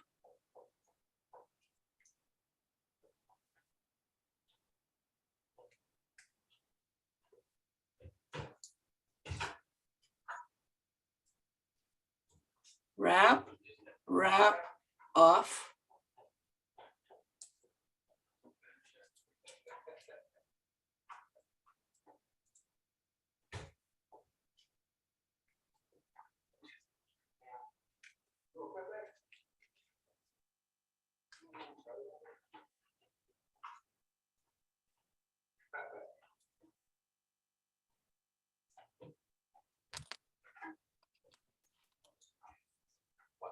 Fatima, you have your hand up? Yes, thank you. This means that the main color is the dominant color, right? Yes. Okay, thank you. But in this, it's really, because it's not, this is a combination, the only stranded part, it's like slipped stitch knitting on the right side rows and stranded knitting on the wrong side rows. But so it's a combination. Now you can hold the yarns in the reversed hands. Yeah. It's That's okay. why I get trouble. It's what I have trouble. Thank you. So when you turn, again, you want to turn so that the contrast color is on the top. Then this, we're going to do a wrong side row. So our right has to go to the back. Okay, so we're going to knit the first stitch. So the yarn has to be to the back. Your needle needs to be behind your contrast color to knit that first stitch. And then you're going to alternate the colors again. It's a really interesting technique. And the only place I've ever seen it is in Charlene Church's Sensational Socks. It's the only place I've ever seen directions for this. It's not in any of Barbara Walker's books. I've never seen it in any other stitch dictionary. If you have seen it, let me know. I would like to know.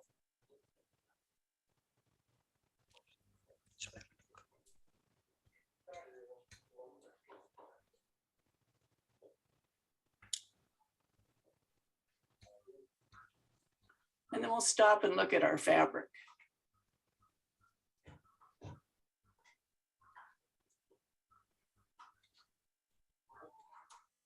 It is very different from just stranded knitting, alternating the colors. So here's what we have so far. So for every blue stitch on here, I have 2 whites. and it makes the blue stitches bigger. Now, the reason I put the white in my left hand, why I chose Fatima, is because the blue stitches are already bigger because they're slipped. If I put the blue yarn in my left hand, they would be even bigger. Yes, I get trouble. I think they're plenty big enough already. Yeah, thank you. Because I was not in the class, so I took some Right, time. the white yarn would start disappearing. Yep, thank you. So let's go back and compare this. This is the eye of partridge right here, and this is comparing it with just alternating stranded knitting. So here you get that eyeball effect. It's just really, really cool. Here you don't get an eyeball effect. And then, so this is the worked flat, just a bigger swatch of it worked flat. When you do it in the round, it's really cool. And I'm not going to demonstrate. I have a video. You can watch the video. Where you're doing the right side rows and you carry the contrast color. You don't have to carry the contrast color when you do it in the round, because you're going in the round, the contrast color will be right where you need it for rows 1 and 3. It'll be right where you need it. And of course, they're all right side rows. There's no wrong side rows. And the inside looks very different. This is with it worked flat, and this is worked in the round.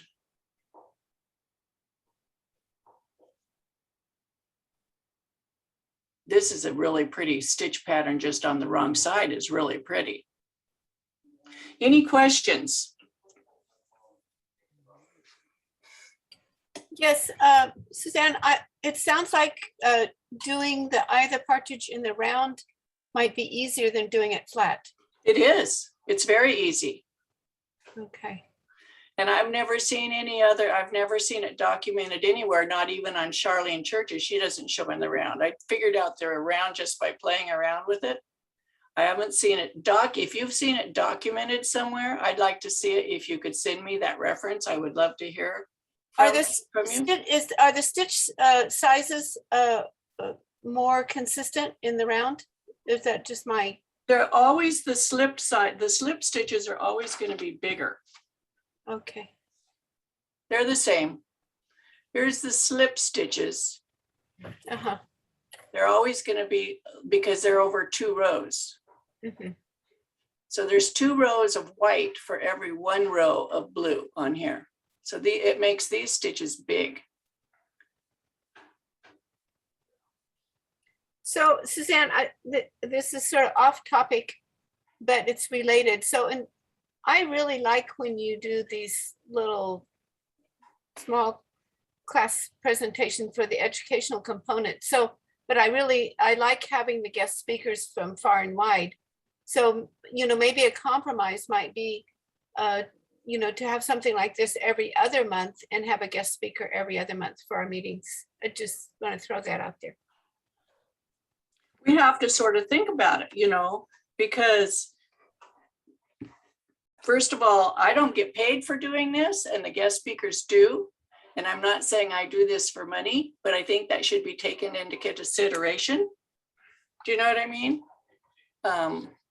Suzanne, I want to show you about picking up stitches from the edge. Okay. So if you were used, a lot of times in heel flaps, you slip the edge stitches, right? And you pick up that slipped stitch in the heel flap.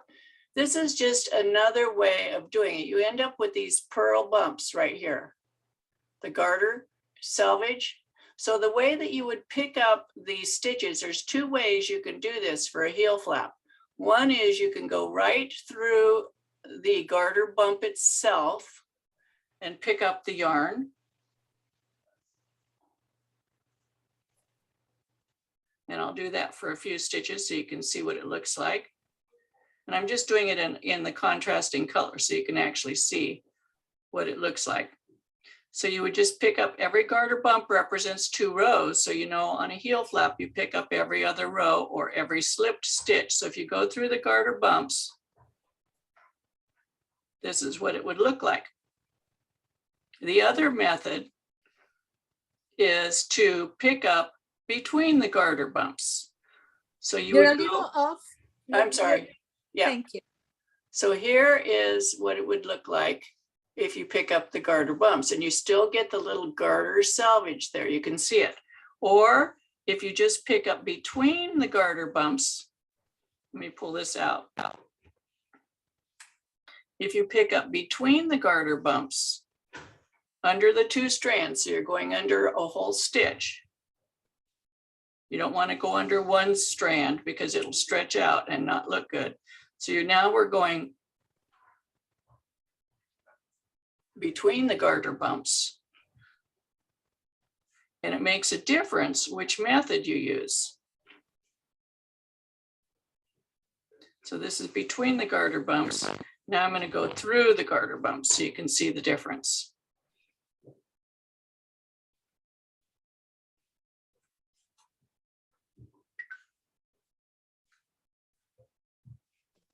Is through the bump better?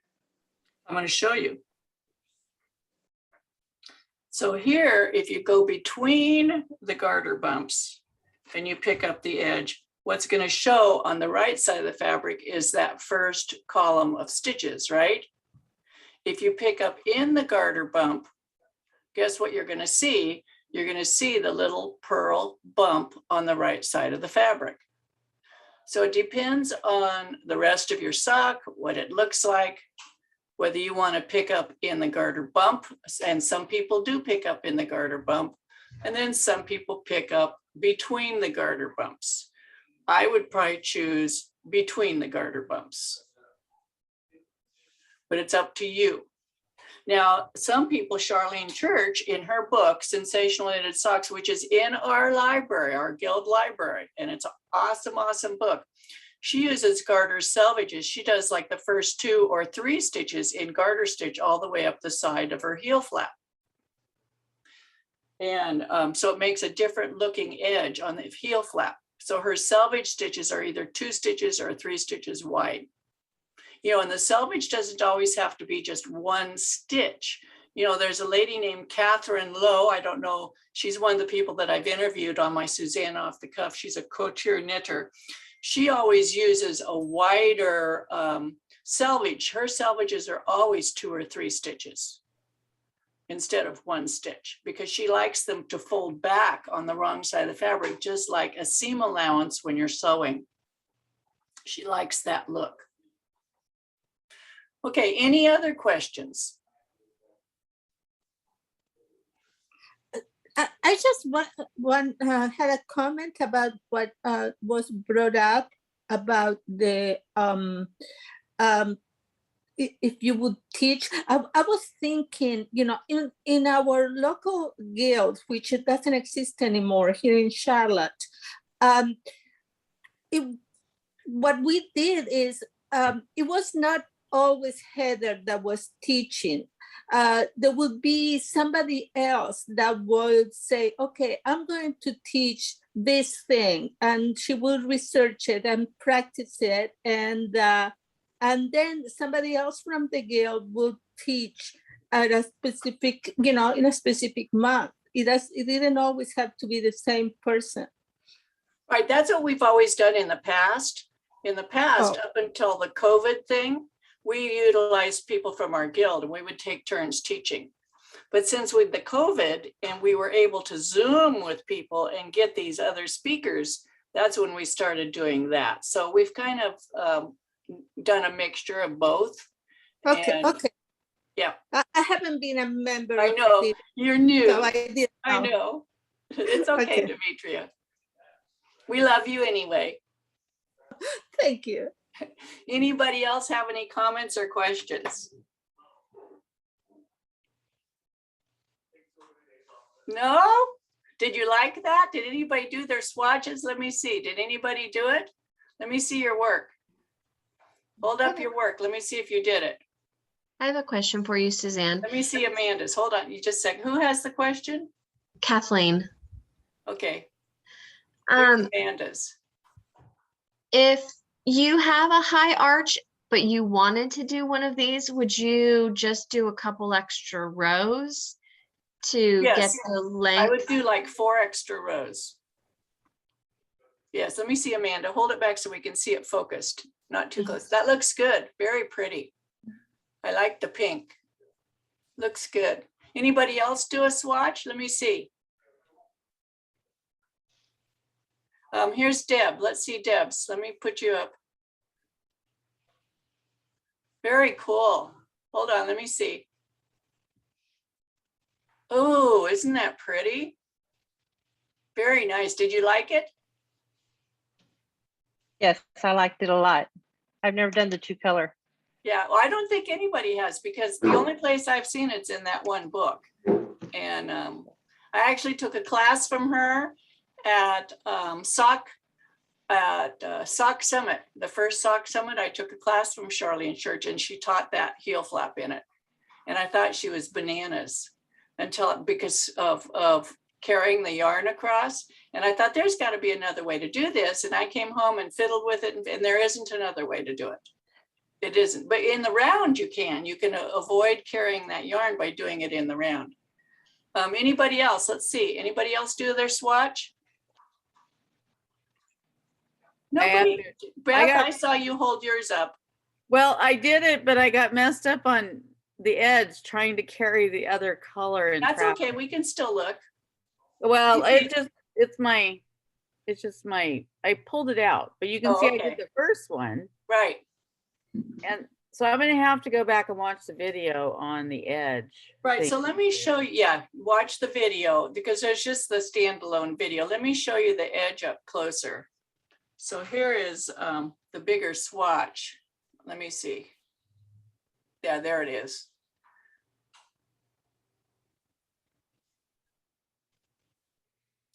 So I ripped it back to my. So here you can see where the contrast color is caught on the edge. And if you don't catch it, and I don't have a swatch here to show you, in the video I show what happens if you don't catch it. See how, because you catch it, if this were a heel flap, there's going to be stress against this, right? Of it going, and so this needs to be connected to the edge, because if you pull on this edge and it's not connected, you get a big gaping space there. I just love this. I love it. Anybody else do a swatch? I did, but I was in class. You don't need to see mine. Oh, okay. I do. Barbara wants to see it. Come on, Demetria, you can share. Okay, let me put you up here. Ooh, I love the colors. Yeah, me too. Isn't that cute? Very, no, hold on, I want to make it big so I can see it. Ooh, that's pretty. Very cool. Oh, you want to see the back? Yes. Yeah, that's not bad. That's very good. You just got that one long float there. The rest of it looks good. Yeah, I guess I missed that. Yeah. Yeah. So if you were doing it on a heel flap, you would want to catch the float often enough that you wouldn't be able to slip your toe through it when you're putting the sock on, right? That's what you wouldn't want to do. Here's mine from class. Oh, let me see. Oh, that's beautiful. Wow. Isn't that pretty? And you know what, it really looks cool, like it, Demetria's, and also, I think, did somebody else use a variegated yarn? It's really cool to use as not as your main color. Let me show you what happens when you use the main color. And Francois shows hers. Francois from class is really pretty too. She used to variegate it. Francois is gorgeous. So let me show you this. Let's see. This is experimenting. I'm constantly experimenting. I did this many, many years ago. So this is just a stranded knitting, you know, alternating in columns, just regular stranded knitting. This is the same thing, just changing color every other stitch. And the solid yarn is the yellow, light yellow, and then the variegated. And then this is a slipped stitch, 2-color slip stitch, which is real pain in the neck. You have to carry the yarn on this too. And I decided to not use this. This is Eye of Partridge, where the white yarn, the light yellow is the eye, and the variegated is the sclera. And you can see it does not stand out. So it's super important to choose the solid light color for the background and a dark color or variegated yarn, because this doesn't look much different than this, does it? It's not the same effect as this. It's the exact same technique. It's by choosing the wrong color as my main color. I chose the variegated yarn as the main color. If I had chosen the light yellow yarn as the main color and the variegated for the eye, it would have been outstanding. But this is when I was learning. So I've knitted this a lot in practicing it and trying to figure out what looks good. Okay, so let's do any other questions? Any Suzanne, comments? Yes. have you ever made the eye of partridge besides using it in a sock? Have you ever made something? No, but I was thinking of making a cowl with it after I did this one in the round, because I just did the one in the round recently. Mm-hmm. That looks really neat. This would make a gorgeous cowl. Mm-hmm. In a solid background, a solid main color, and a variegated for the slip stitches in the variegated color. It goes this way. Mm-hmm. That'd be really cute. Really pretty. But you know. And the mittens would really be cute. Mittens would be cute, wouldn't it? Yeah. Yep. For a wristlet. Yep. Okay, so did everybody get their name in? Not me. Drawing? Judy, do you have your wheel? Can you share the wheel? Know how, but Libby, you want me to add you? Yeah, but I only got in half because my computer went sky. It doesn't matter. I can add you. Okay. Anybody Thank you. else that didn't get in? Libby, I'm adding you. Okay, thank you. Okay, I don't know. How do I share the wheel? I have it up. Okay, go down to the bottom of your Zoom. It says share screen in green. Yeah. Hit share screen. And then you can choose on your computer what you want to share. So choose the wheel. And then hit share. And then hit.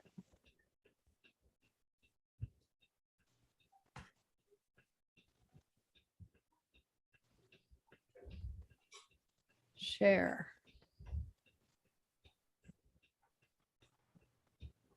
Anybody seen anything? Not yet. No. Oh, goodness. Okay.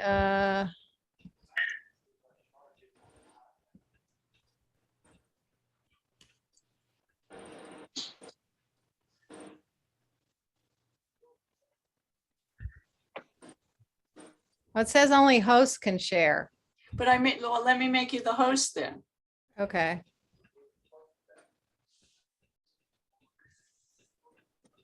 Let's see. I'm going to remove the spotlight. Judy. Let me see how I can do it. We're a bunch of nincompoops here. I know. The wheel is really cute. I got it. Hold on. Yeah. Make you host. Okay, now you're host. Now do it. Okay, so.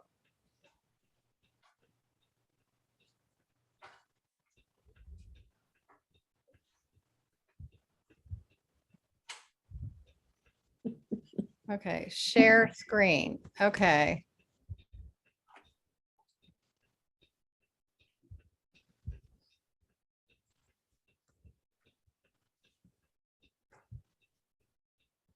I just want to say thank you to everybody who helps figure all this out, and especially Suzanne for learning how to do this, because it's made such a difference during COVID to be able to do these kind of things together. Yes. Yes, it's wonderful. So that's Charlene's second book. That's the More Sensational Knitted Socks. Right. We also have the first one. That's the second. We have the first one too, but this one has the heel of partridge or eye of partridge heel. in it. Okay, So- you so know does the what? costume. I can't figure it out, Suzanne. We'll have to practice, but so I'm Okay. gonna just spin it and Okay. then.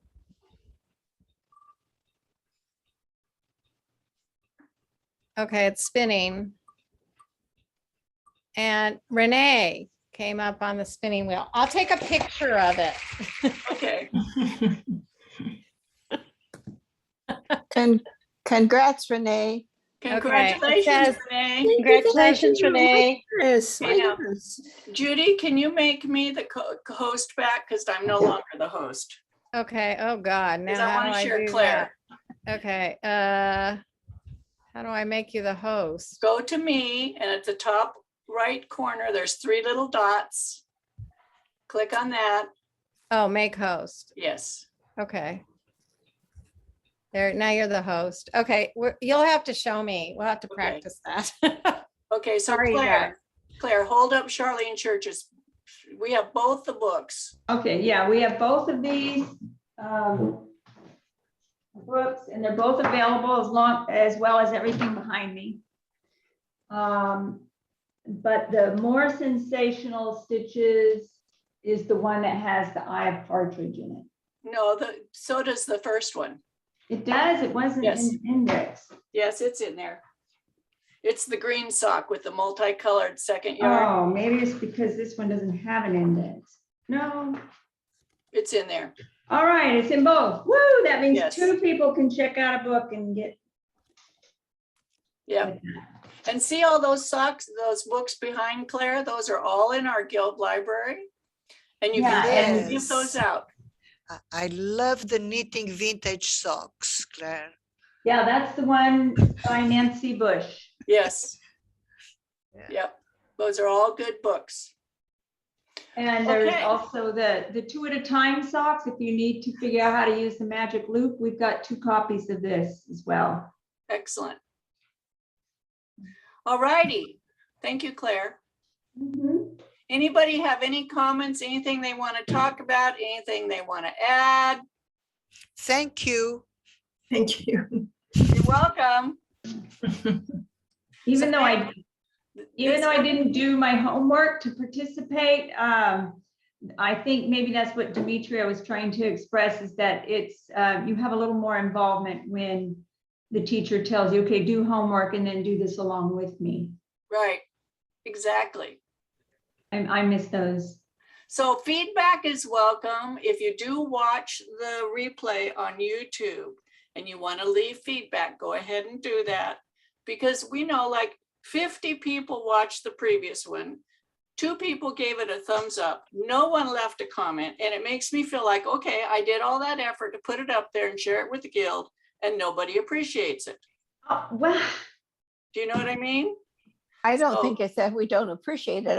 I think that some of us don't pay attention to those details about, that we can do a thumbs up, that we can make a comment, Right. and we need to retrain ourselves to do that. Not just be observers, not just be observers, be participants. I was excited that you were teaching something. I was excited about the speaker, but I was more excited that you were going to show us something. And I do watch your videos. While I'm at work, I listen and I listen again and watch them. So don't feel like you're not being watched, because okay. I can use earbuds at work and I listen to how you're talking and telling how to do it. So it's retro in my brain. So it's okay, yeah, she said this. So I do appreciate it. Thank you. How we can find the link? Because I didn't find it. How we can find the link? I will email it to you. Okay, thank you. It'll take about an hour to get it up on YouTube because I gotta. And for the format previous it. one as well, and comes in a video list, all of them? Yeah, and then I make a timestamp, so I gotta watch it through again and make the timestamps and put those up so you can go just to the part you want to go to if you want to just see a certain part of it. Thank you. What else? Thank you, Okay. Suzanne. You're I welcome. really, Thank you, I Suzanne. really appreciate it. So we're gonna end the guild meeting. This is the end of the guild meeting. Be sure to tune in next Saturday for Social Knitting Saturday. Bring some knitting to share so we can all see what you're working on. And happy knitting. We'll talk to you later, okay? Happy knitting. Thank you. Thank you. Bye. Thank you. Bye. Bye. Bye. Thanks, Suzanne.